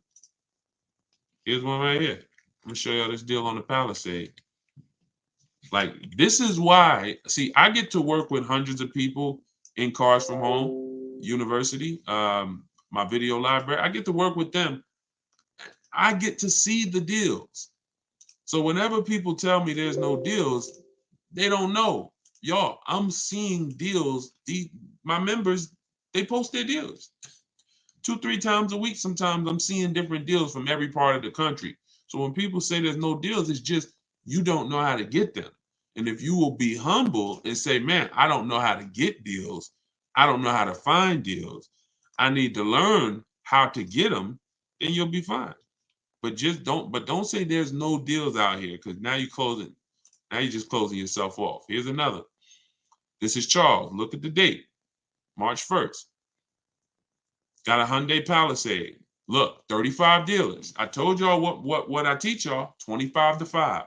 25 dealers get you 5 quotes. Charles went a little further. He connected with 35. That must mean the way I teach you to connect with them is easy. If he went from 25 to 35 like that, that must mean the way I teach you to connect with these dealers is easy, when he could just bump it up to another 10. But look,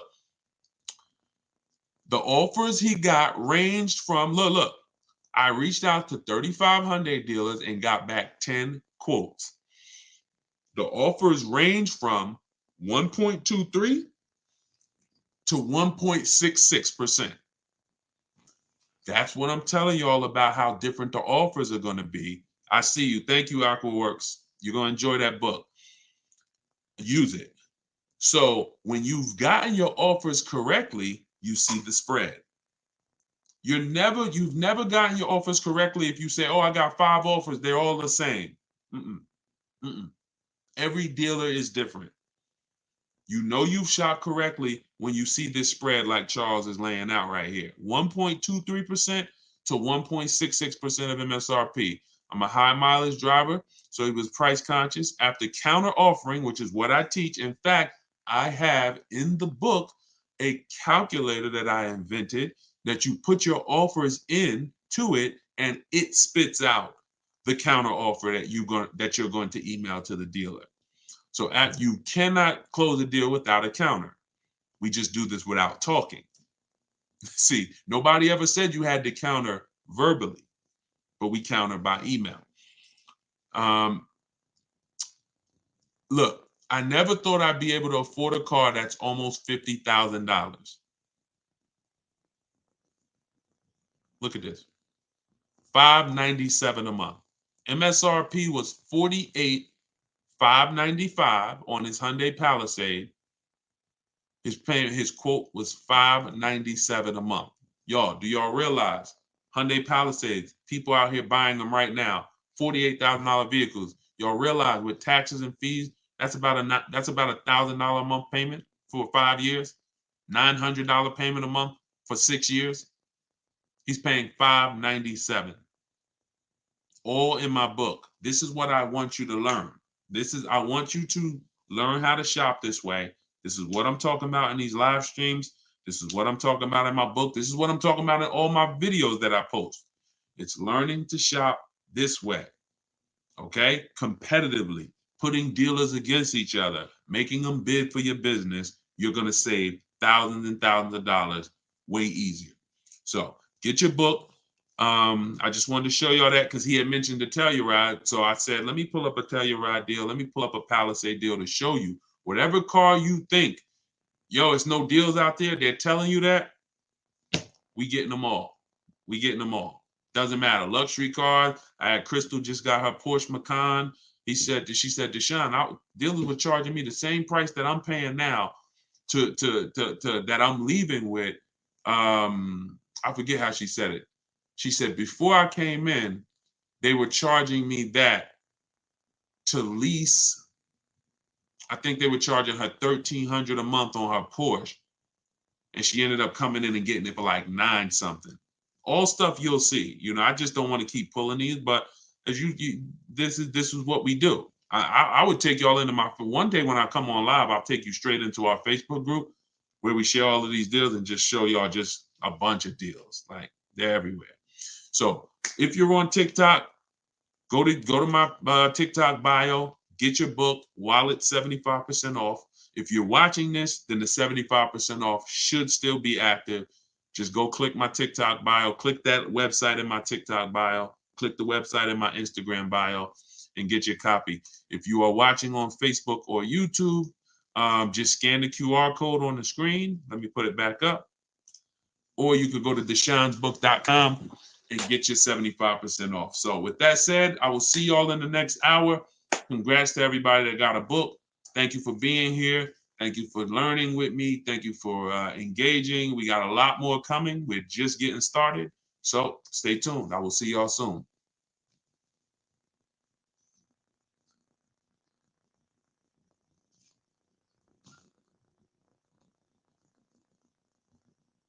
Somebody just said they're paying $730 for the same car. So that same Hyundai Palisade that this person's paying $597 for, they're paying $730. That sucks.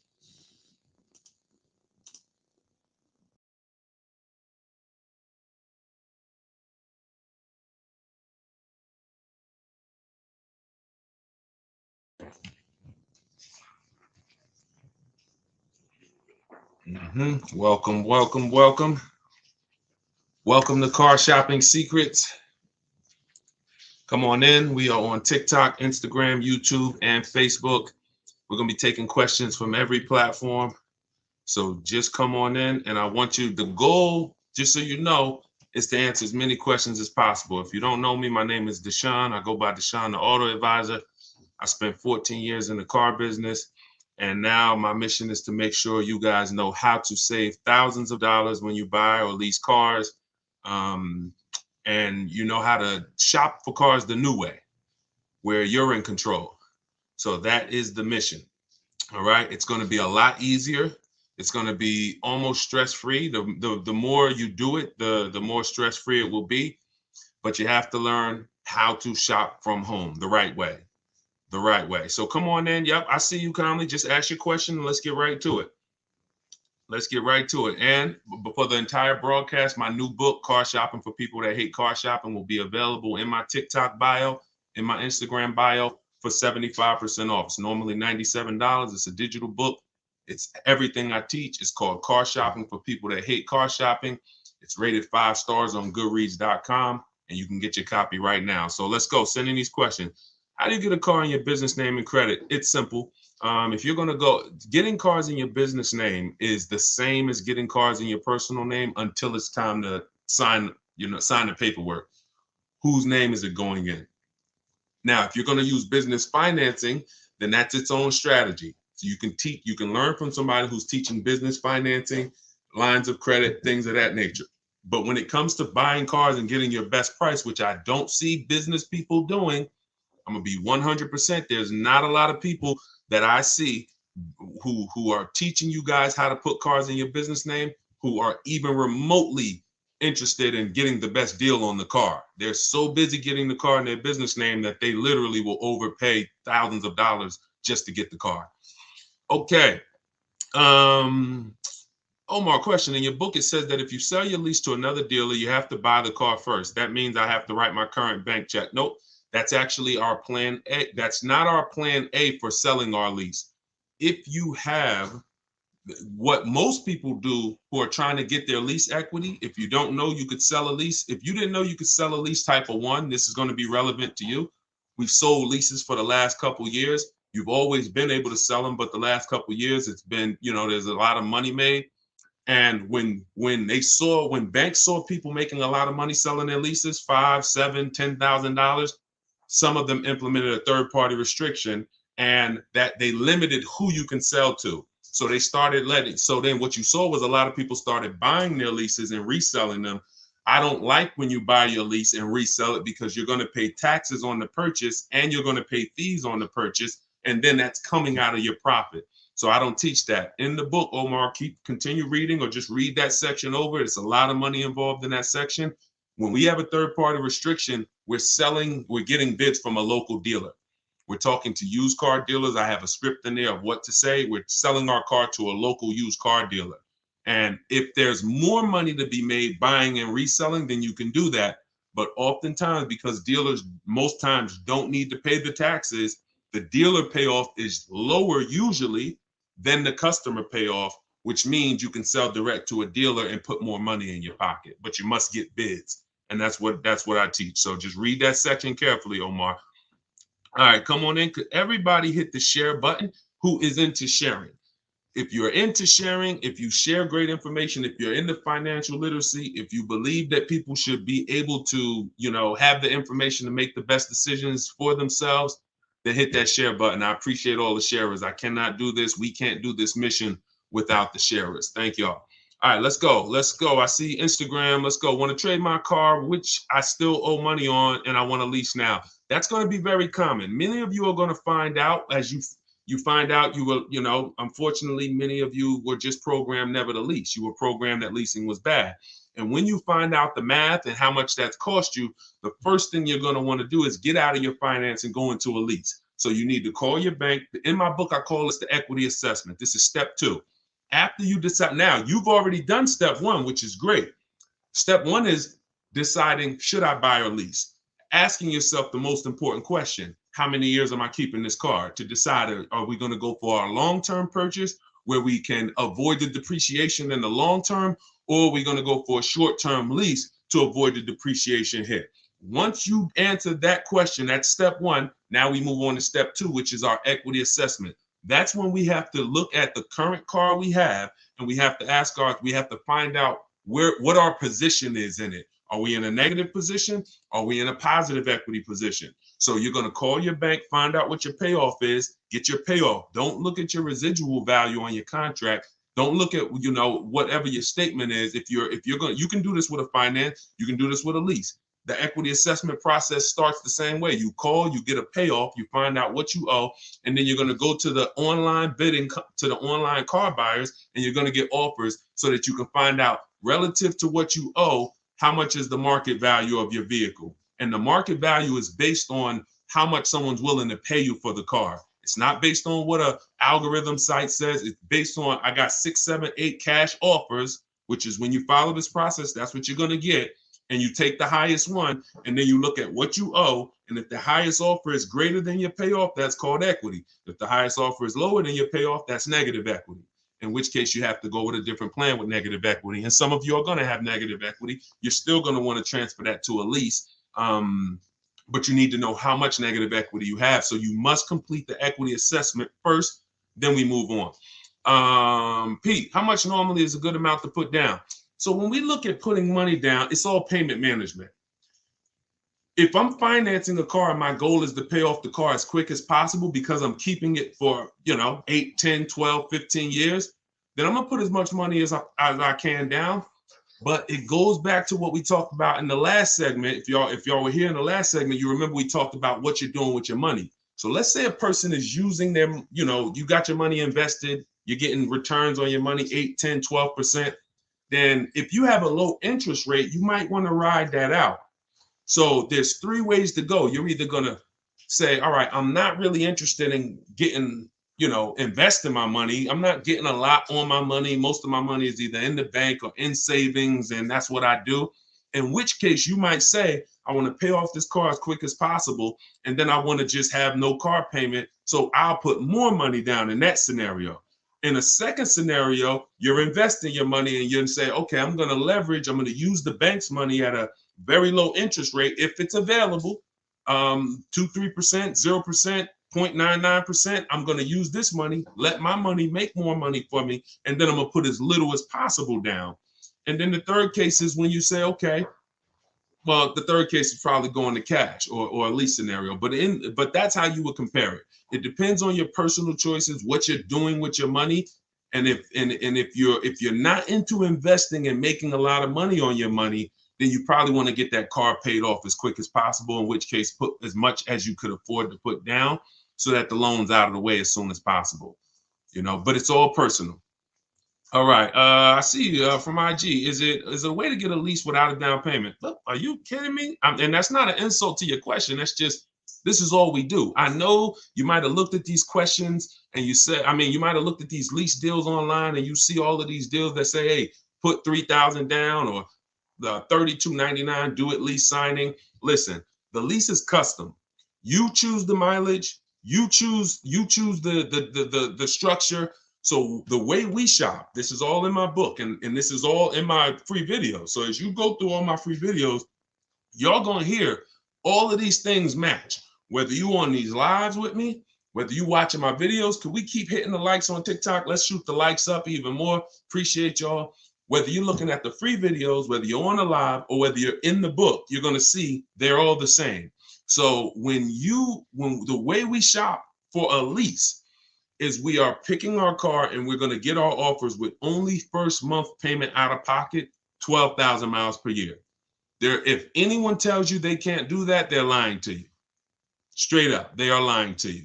And that's why we never put our faith in one dealer. In my book, I have something called the 25-to-5 strategy, where we're connecting with 25 local dealers online in 20 minutes. I know it sounds crazy, but when you got a computer and you know where to go and what to say, and you're using copy and paste messages, you're just letting them know. I'm gonna let 25 dealers know in 20 minutes what I'm looking for, because out of that 25 dealers, maybe 10, 12 are gonna have a car that I'm interested in, depending on the car, maybe 10, 12. And then out of that, I'm looking to get 5 to 7 offers. So it's 25 to 5, 25 connections, 5 offers. And until you start doing this, until you start looking at 5 offers, y'all, you're not going to see how overpriced some dealers are. When you start looking at 5 offers, you're going to see how overpriced some dealers are. And because about 80% from what we see, and I've worked with hundreds and hundreds of people around the country, over 1,600 people now in my private group, there is literally 80% of dealers are going to take a shot at you to the tune of thousands and thousands, but 20% of dealers are going to be the best. They're going to be honest. They're going to make shopping from home easy. They're going to try to beat their competition, and that's the people that we end up purchasing from or leasing from. Is it better to lease or buy when using for a business? It depends on the type of business. The only business that I say it's not better to lease. See, leasing is for people who are not keeping their cars 8 years. Very simple. It's called the 8-year rule. And when you see that what it's about is avoiding the depreciation hit. When you're buying a car, your biggest expense by far is depreciation. If you buy a car today for $30,000, brand new car, what's that car worth in 5 years, y'all? Throw some numbers out there. If you buy a car today, $30,000, brand new car, what's that car going to be worth in 5 years? Throw some numbers out there. Thanks, Ed. I see you, man. Appreciate you.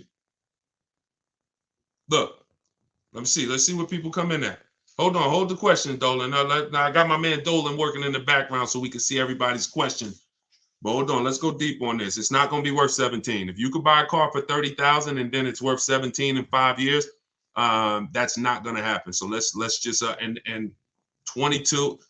See. All right, this is a deeper problem. Let me hit on this, y'all.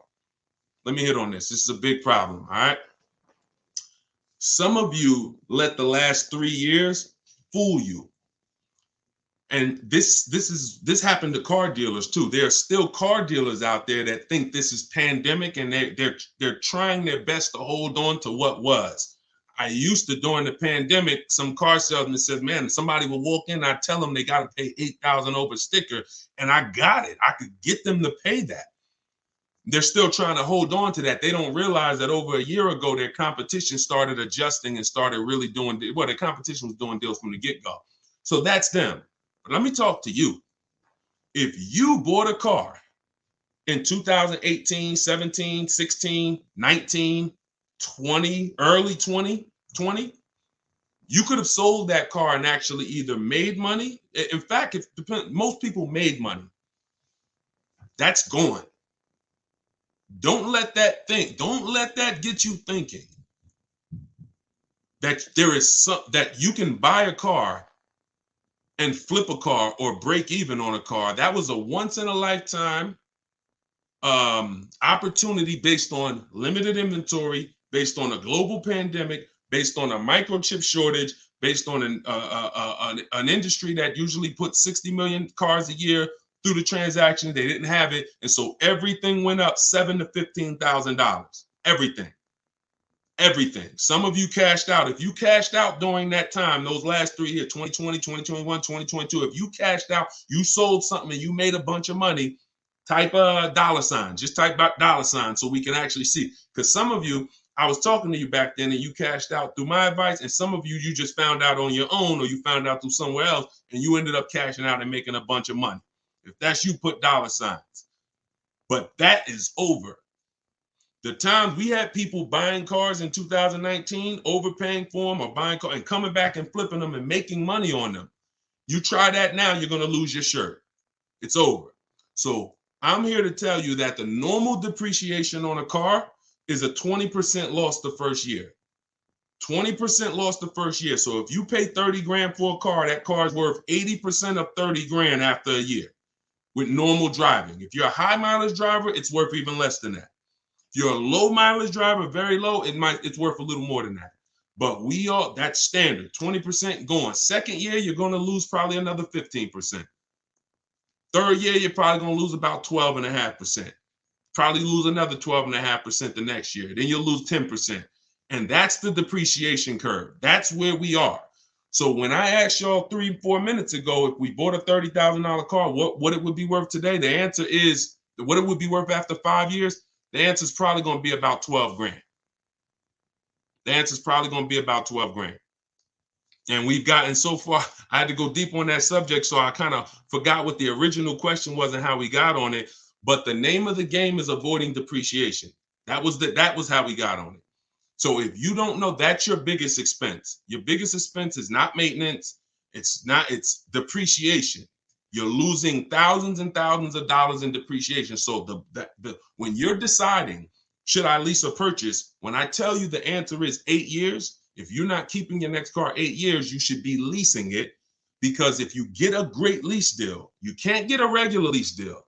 You must get a great lease deal that comes through multiple offers. Then you're going to avoid those big depreciation losses that these owners are taking. Now, at the same time, if you're buying your car to keep 8 years, you should be purchasing it, because once that depreciation levels out, remember what I said, you lose this percent the first year, this percent the second year, but every year later, it starts to get smaller and smaller. Eventually, you're only losing like 5% on the car, and that's the time where you want to keep it. That's when you won. That's the reward. That's where you're like, okay, now I'm winning based on my purchase. Okay. So whenever you're looking at leasing versus purchase, it's a long term. You got to look down the road, and you must ask yourself, how long am I going to keep this car? All right. All right. Let's go. Dolan, next question. Dolan pulling questions in from every platform. Should lease rates increase depending on yearly mileage allotment? So we always shop with 12,000 miles per year. Find your best deal. Shop multiple offers. The way I just laid out in the beginning of the show, I gave you the structure on how we shop offers. If you missed it, watch the replay. Once you get multiple offers, you get 5 to 7 offers, pick your best one, and then you adjust the mileage. Because you want to adjust your mileage once you know you're dealing with an honest dealer. Once you know a dealer has won the bid, they're not going to try to put extra, like if the mileage to go from 12,000 to 15 is $25 a month more, an honest dealer will mark it up $25. You don't have an honest dealer, they'll mark it up $35. They'll mark it up $32. Everything will have a little cushion in there and you don't want that, because cushion is built-in profit that they're not going to disclose. So once you do that, yeah, you pay for additional mileage, but you don't adjust your mileage until you actually find your deal. And yeah, you pay for mileage because you pay for usage. But then again, when you have a great lease, like I'm gonna show y'all a couple great leases throughout the show, people who are getting, ridiculous deals right now, and y'all see, to add a little more mileage to these leases the payment is still pennies. It's ridiculous. Go ahead, Dolan. But you got to shop first and then you adjust. All right, YouTube, looking to buy 4Runner, but they have a $1,500 BS protection package. Okay, they is one dealer. It's not Toyota. Toyota's 4Runner. This gentleman shopping for a Toyota 4Runner, y'all. The dealer that you went to has a $1,500 BS fee. That's why we don't shop and put our faith in one dealer. You know how many 4Runners there are the way you saw them? I don't care what car you're looking at. You could be looking at the most rare G-Wagon. There's at least a couple more in the country. So when it comes to something like a 4Runner, there's thousands of them. No matter what color, you might say, yeah, but I like this color. There's thousands of them, thousands. That's a mass-produced vehicle. So you have to have that in your mind. If you start looking at it like, oh, it's only one of these, oh, they got you, because they're going to make you think that's the only one, and you're not going to see that there's other ones that not only may they not have the BS fees, they actually may be lower priced. And that's what you need to be seeing. We go about 100 miles out when we start our used car sales. In my book, in day 5, I have something called the multiple marketplace strategy. I laid out the 25 to 5 strategy. That's how you shop for new cars and leases. That's a different strategy. When we're shopping for pre-owned cars, we're using the multiple marketplace strategy. Can y'all keep shooting? Can y'all keep tapping the screen? Everybody on TikTok, we got a couple hundred people. This is crazy. Could y'all just keep tapping the screen, shoot the likes up? Let's keep grabbing attention over here on TikTok. Appreciate all of y'all. But when you're shopping for a pre-owned car, we're using the multiple marketplace strategy, where we're looking at every website that has used cars. Some of you may think Car Gurus is the same as cars.com, the same as Auto Trader. They're not. These companies have different contracts, different dealerships, different places that they advertise inventory for. And not only are you shopping those marketplaces, you're shopping the Carvanas, you're shopping the CarMaxes, because occasionally, sometimes they'll have the best price on a particular vehicle. You never know what they're going to do. So if you're not shopping them and looking at all the used car inventory, you are going to miss the lowest price in the market. But once that happens, you'll find a car, and you always verify fees before you leave your house. You never get to a dealership and have fees pop up on you that you didn't know about. That means you didn't give a call and find out the bogus fees beforehand, in which case you let somebody waste your time. So you can't negotiate. That's why I got a video. Some of you may have seen it. We don't negotiate with fake fees. We don't do it. We don't do it. It's a losing battle. All right, go ahead, Dolan. Let's keep it rolling. I'm trying to get through as many as we can today. I want to go through as many questions as fast as possible. How do I know how much equity I have on my lease? It's a very common question, y'all. I mean, we're kind of getting a similar question asked in a different way. Call your bank, find out what you owe, what your payoff is. Go to the marketplaces that I mentioned earlier to get offers. CarMax, Vroom, Vroom's out of business, sorry. CarMax, Driveway, Carvana, Kelly's Blue Book Instant Cash Offer, AutoNation, and Car Gurus, Sell My Car. That'll get you about 6 offers. Now, whenever you're using those websites, you'll get to a part where it says, is the vehicle owned, leased, or financed? Just put owned, because their websites have something built in where they say they can't buy leases, because they out of all the leasing companies, some have third-party restrictions and some don't.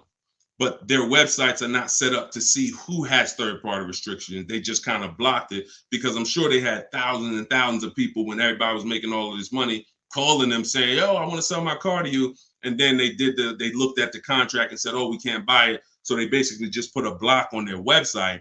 But if you don't have a third-party restriction, and there are several leasing companies still that don't have a third-party restriction, meaning you can sell to anyone. But if you do have a third-party restriction, we take those offers that we got from those online car buyers, then we call a local car dealership, we call a local brand, and we speak to the used car manager, and we get a couple offers from used car managers, and we sell direct to them. And we avoid any fees. We don't buy and resell. I can't think of one person. You can leave that up, Dolan. I'll get right to it. You can leave that up. I can't think of one person that has learned from me that actually bought their lease and resold it. It's just you're losing thousands of dollars in taxes and fees. It's just not worth doing when you can sell direct to a dealer. Go ahead, Dolan. Next question. Let's keep it rolling. I'm loving this. Thank you. Could everybody tag a friend? Everybody's not going to tag a friend, but if you are somebody who tagged, I'm telling you, your friends will be upset if they find out that they went and bought a car a couple months down the road and they end up overpaying for it, which most people are. And they find me later and you didn't share it. And they like, "Yo, why didn't you share that guy? Yeah, I've been following Deshone for years. You didn't share his stuff with me." So don't be that. You don't want to have that. It's an awkward conversation. You might as well just tag a friend, think about somebody who you love, and share this wisdom with them. Let's get everybody saving money. All right, we can't find a lease for less than $500 a month. Every time we turn a car in, they increase the lease amount.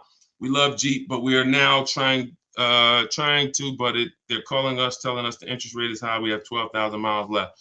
So, I mean, if you can't get a Jeep, so this was somebody that got a Jeep in our private group. Let's see. Hold on. Let me go to my, let's see, who got a Jeep? I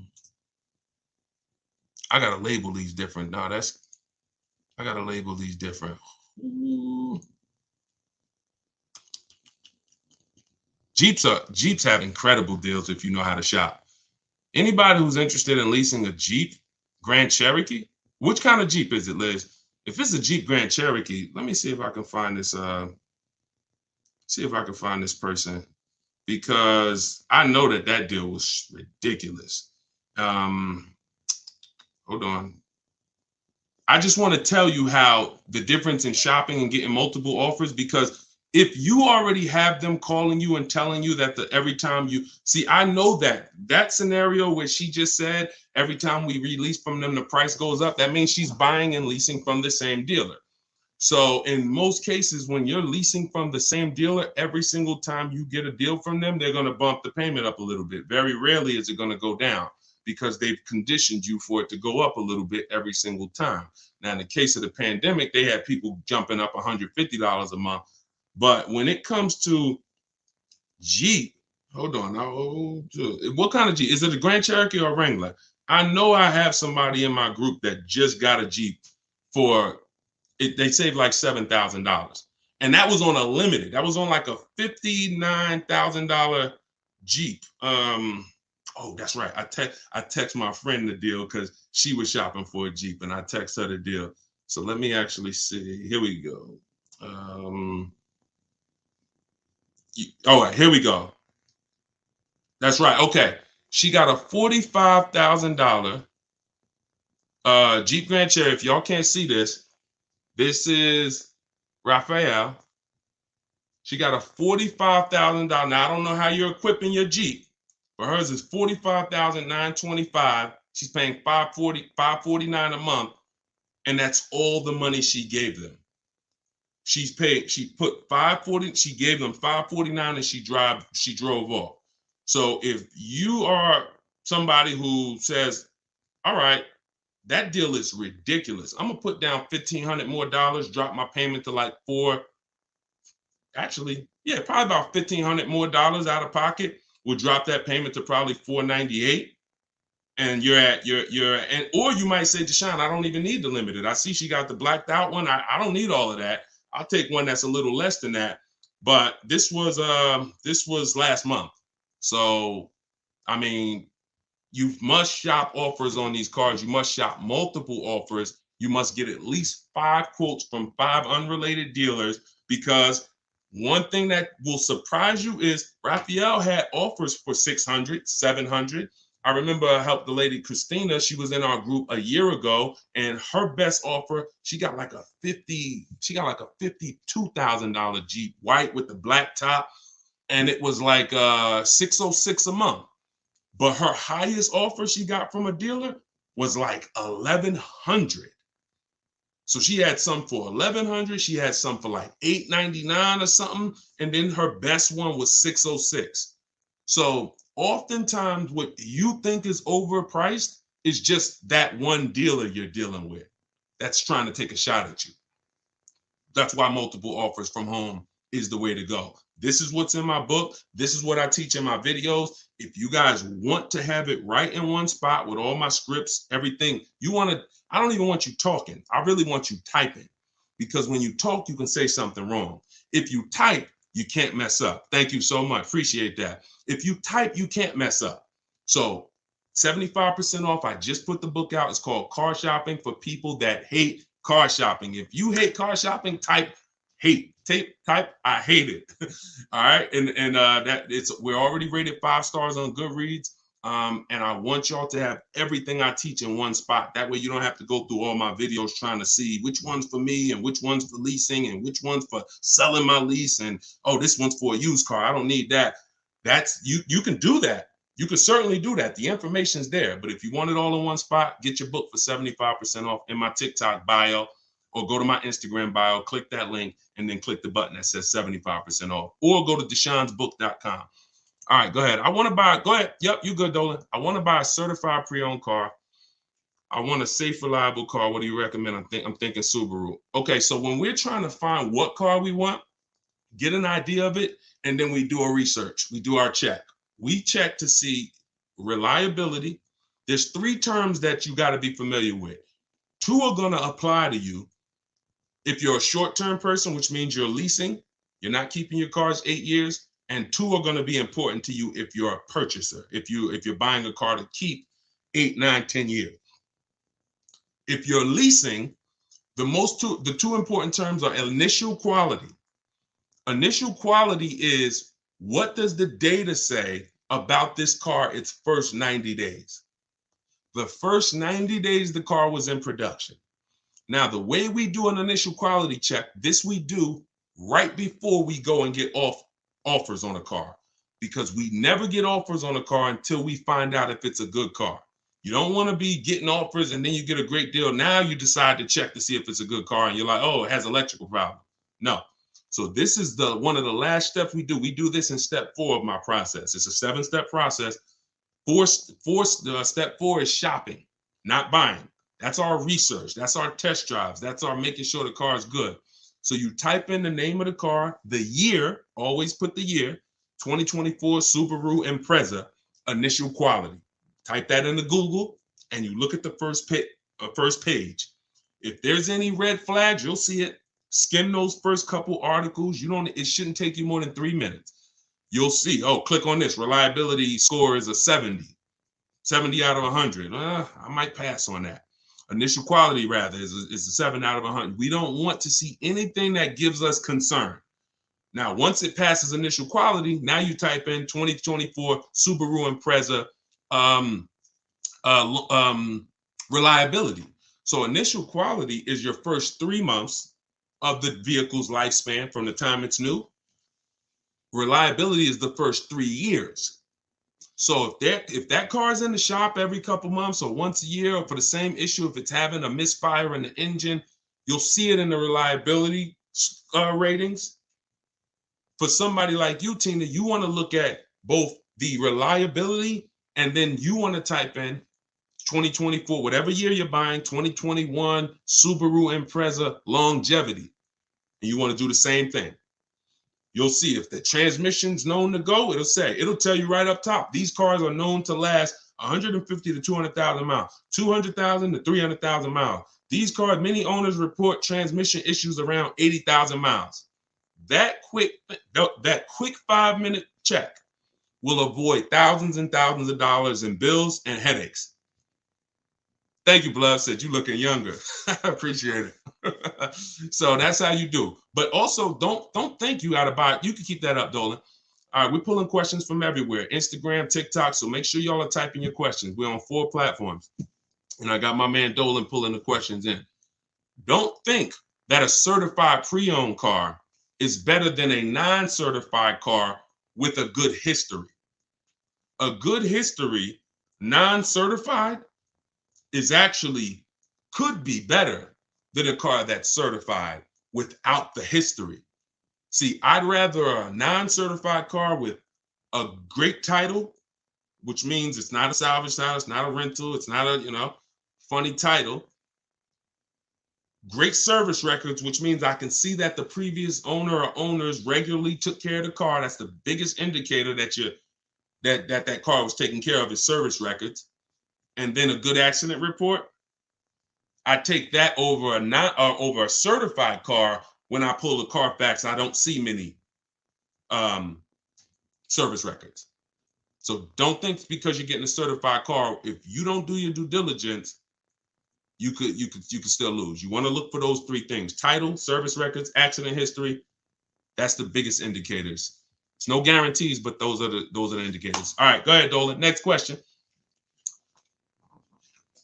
Can you explain the worksheet on the multiple marketplace strategy? I signed up for the 5 sites, but confused when there are multiple cars on each site. If I pick high and low on each site, the sheet will have like 50 cars. Correct. I'm looking to actually narrow down. First thing we do. So this is somebody who obviously has my book and she's asking about this strategy. So look, when we're looking at used cars, we're on every marketplace. So I want you to think about like Amazon.com, Walmart.com. Let's replace the car with a TV.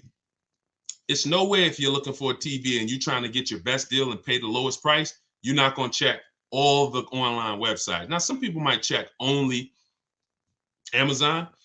Though that's not as good as checking Amazon and checking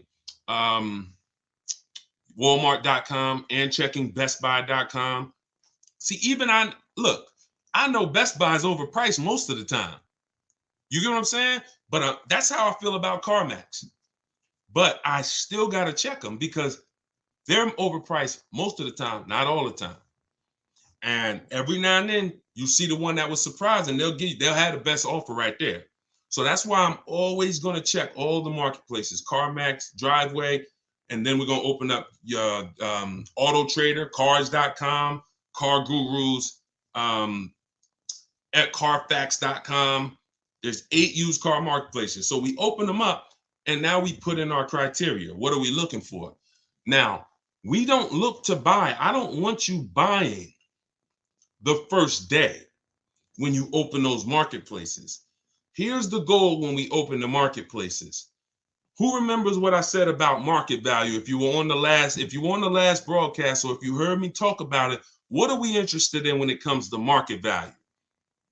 Who remembers? And let me see, we might have a whole fresh crowd on here. We got a couple hundred people. We got like 400 people on here between all the platforms. So I don't want to assume, but let's see if anybody has heard from any of my other broadcasts. When it comes to market value, what are we interested in? All right, we might have a whole fresh crowd. Below market value, y'all. So how do we buy below market value? First thing we need to do is see what is market value.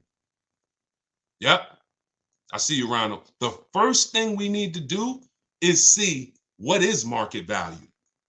So your goal when you open up those marketplaces, and this is what I teach you in my book. First things first, we sort all our prices high to low. We create accounts because we want to be alerted of any new inventory. Because once I know what the market value is, I know where the low side of the market is. So you might look and say, we sort all the prices, low to high, low to high, low to high.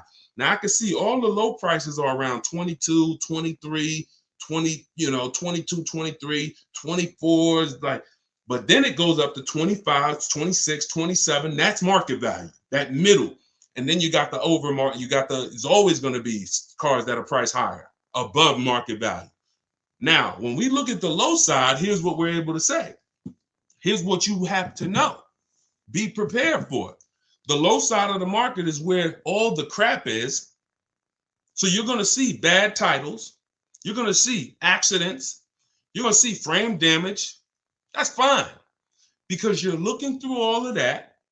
And then you're going to find that diamond and you know what the low side of the market is. Here's what's also very important. You might see a car. You might say, I want a black car or a white or silver. You see a car that has all the boxes I talked about, which we checked. Title great, service records great, accidents great. It's the wrong color though. Dang, I don't want blue. That's an indicator. I don't care if it's blue. I'm not going to buy it because it's not my color, but it's showing me where the low side of the market is. That's a deal. If somebody wanted a navy blue car, that's a daggone below market deal. So we have to find out what the market is. Then we find out where the low side of the market is. And then we have on alert so that every car that pops up, it comes to our email immediately. As soon as they list it, boom, we get the email and we know the low side of the market. So when we look at that car, and we're like, oh, wait, this is $22,000 and it's my color. All right, you open it. Ah, shoot, 2 accidents. No problem. Now you get another one a couple days later. Oh, shoot, all right, black. Oh, $22,500, good price. You open that thing. Wait, service records look great. Oh, accidents look great. Now we go to verify if there are any bogus fees. We do one more step. We pull the window sticker because I want to know what's in that car. I want to know what the original equipment what is the actual original price. Once I find that out, I got to get there and get that car. So that's how you do it. You have to. It's a narrowing down. You're looking at all this inventory. I'm going to narrow it down to the best, and then I'm going to snag my deal. And you're at home. You're not in these dealers where you're at home. Okay, and that's all in the book. All right, let's go. Oh, how do I get your book? It's in my TikTok bio. Welcome to all the new people that jumped on the broadcast. It's in my TikTok bio. It's in my Instagram bio. Click the picture of me, and then you'll see a website there. And then click the button. You won't leave the broadcast. So some people are like, Deshone, I don't want to get the book yet. I don't want to miss the broadcast. Well, the book is only on sale, 75% off for 30 minutes. So click the link. You won't leave. You'll still be able to hear everything we're talking about. You can come back and keep asking questions, but don't miss the 75% off. Click that website, or if you're on Facebook or Instagram, you can go to deshonesbook.com, or you can scan the QR code if you're watching on TV. Go ahead, Dolan. Oh, matter of fact, let me go to TikTok because Dolan, you're not on TikTok. Can you come with me to buy a car? Not necessary, Danielle. Thank you. I appreciate it, though. Listen, that's the old way. So you think that, see, you think that we're somehow going back and forth with dealers and hey, I kind of need somebody. That's like when I was selling cars and people thought bringing their uncle in was going to help them. No, we don't shop like that. So you don't need any. The reason why, listen, I'm gonna share the reason why you see people like this who, well, I just showed you Raphael. How she get that deal? She's from home. See, you put yourself in a vulnerable position where you go in. Some of you, I mean, be honest. If you ever felt like, you were being taken advantage of, or you were getting talked down to at a dealership, type of one. If you feel like, I'm outmatched, or if you're not a good negotiator, how about that? Who on here is not a good negotiator? Type of one in the chat. All of these things I want you to know. That's why the old way has worked for dealers. I was there for 14 years. It's all about psychology and negotiation and confrontation and being comfortable with confrontation, which most car salespeople are. Most people, unless you're like in that business, you're not. So you want to get it over with as quick as possible. Someone who's fighting for their money doesn't mind being uncomfortable with you for an hour or 2 hours or a couple days or weeks. So you have to now take away that power, put yourself in a different position where you're in control, and that's in your house. That's why you don't need me. You need if you use what I teach. If you do it your old way, then yeah, you need somebody, and you're still not going to get your best offer, because your best offer comes from shopping multiple dealers. But once you start shopping multiple dealers, you'll see they'll be jumping through hoops, and you'll feel like, dang, I got the power now. That's the name of the game. Go ahead. I'm going to do another one from TikTok, because I know, Dolan, you're not pulling. We'll get back to IG. We got all questions coming from everywhere. I just don't want to leave TikTok out. Would you recommend buying a car outright, cash, no note? Yeah, we talked about that in the last hour. If you're not invested, if you're not investing your money and the bank's money, if the bank, look, it depends on if you're investing your money. If you're and you're making money on your money, those people don't usually put their cash in cars. They want to keep their money making money. But if you're not really investing, then you probably want to just pay cash, get the transaction out the way. And if you're investing your money and you can use the bank's money at a low interest, you have to always check if the car you're shopping for has a low interest rate on it, y'all. Some of these cars have 0%, 0.99%. This is like a finance rebate. It's like the bank saying, here, use our money for free, and we will let, like, you cannot compete. It's no point in going to your credit union. No one can beat it. 0.99%, 1.99. When you can use the bank's money that cheap, you can keep your money making money, and you can keep your money in your bank account. A lot of times in this economy, people want to have their money available. So it's all personal though. If you notice, unless we're talking about leasing or buying, I'm not really going to say something you did was wrong, because it's a case-by-case basis. I'm more about, let me show you the options based on different people, and you pick who you are and you do that. The only thing that I'll tell somebody in a lot of cases they're wrong, almost all, is the leasing versus buying scenario all day. All right, go ahead, Dolan. Next question, bring it in from either Instagram, TikTok, somewhere. I mean, or all right, Tina, I want to buy a car and pay it in full, but don't want them to take advantage of me because if it is. Okay, that's kind of a similar question, Tina. We've been talking about that like the whole broadcast. So, like, that's how to shop is kind of what we're talking about. So let's go to the next one and just, stay on the broadcast. The continual theme is nobody on here who's using what they learn from me, what they're learning in this live, what I have on my videos, what's in my book. No one should be worried about being taken advantage of because you're not shopping the old way anymore. Alejandro, I have equity in my current lease. If I want to purchase the vehicle, could the dealer subtract that equity from the purchase price on the lease contract if I decide to buy it? No. How do you know you have equity? Your equity is based on someone offering to buy the vehicle from you. So listen, equity is based on offers, nothing else. Kelly's Blue Book telling you your car is worth 20 grand is not an offer. Kelly's Blue Book instant cash offer, where they actually have a local dealer, a couple local dealers who will make you an offer, cash, come pick up, hey, bring your car in, we'll give you a check. That's how you assess equity. We do this in step 2.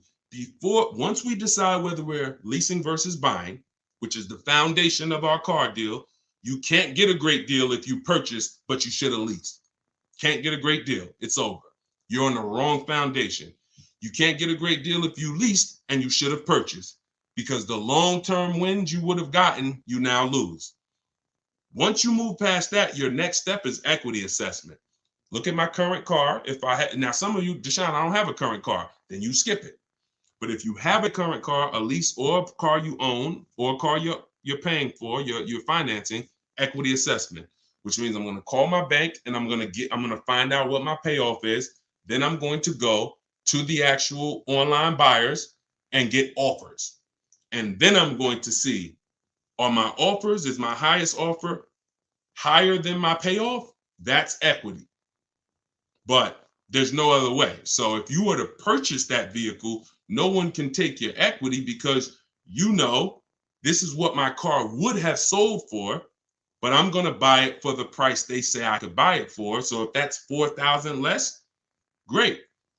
But also be aware, not everyone is willing to pay you that. That was just one buyer who beat everybody else. So you know, that's why I'm not into buying leases, because I'm not into buying your car, because all you're doing when you're buying your lease is buying a used car. That's it. That's all you're doing.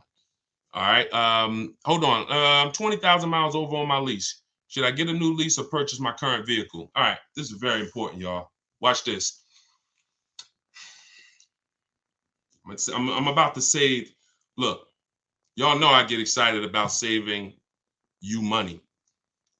If you listen, you're going to be writing me and telling me for years about all the money that you save.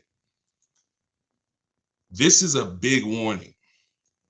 When it comes to purchasing leases that are over mileage, some of you, in an effort to avoid a $2,500 mileage penalty, that was your fault.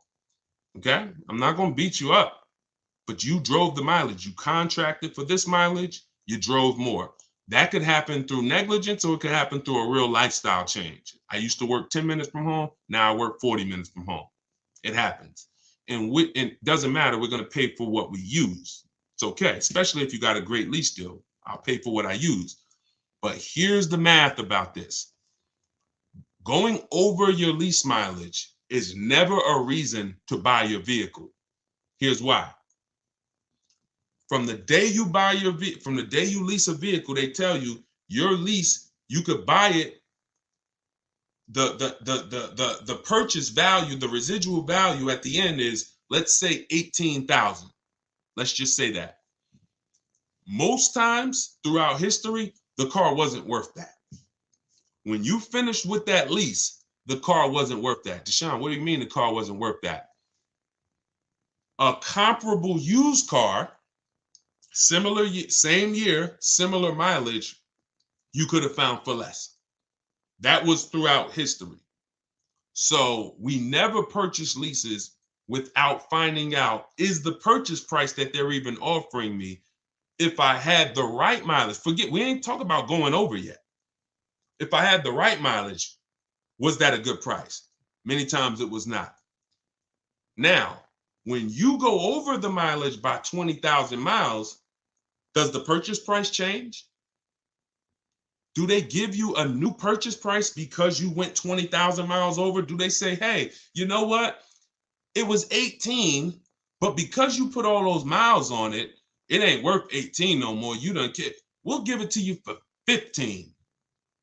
They don't do that, which means you are actually overpaying, because you're paying the same price that they said you should. If your car had 36,000 miles, you could buy it for 18. Your car got 56,000 miles and you're about to go pay 18. That's why going over mileage is never a reason to buy your lease. It's even more reason not to. It makes the car even more not worth what that buyout price is. So the best thing for you to do is to assess the penalty. First thing to do is see, you're going to compare 3 things. Can I sell this car? Using the equity assessment, we talked about that. Either watch the replay, get my book at 75% off in my Instagram bio, go to step 2, which is the equity assessment, get my book in the TikTok bio, click the link and get it for 75% off. It's normally $97. You could be reading it in a matter of minutes. And then what you do is you go to day 2 and you do the equity assessment and you see, all right, how much could I sell this for? If I'm gonna lose, now I gotta see what's the smallest loss I could take. Now you might be able to sell it to a buyer. Let's say CarMax wants to buy it, they win the bid, and you might only have to come up with $1,000. I'm just making a number up. Sell it to them, pay the difference. It's better than a mileage penalty. It's better than the penalty you're gonna hit.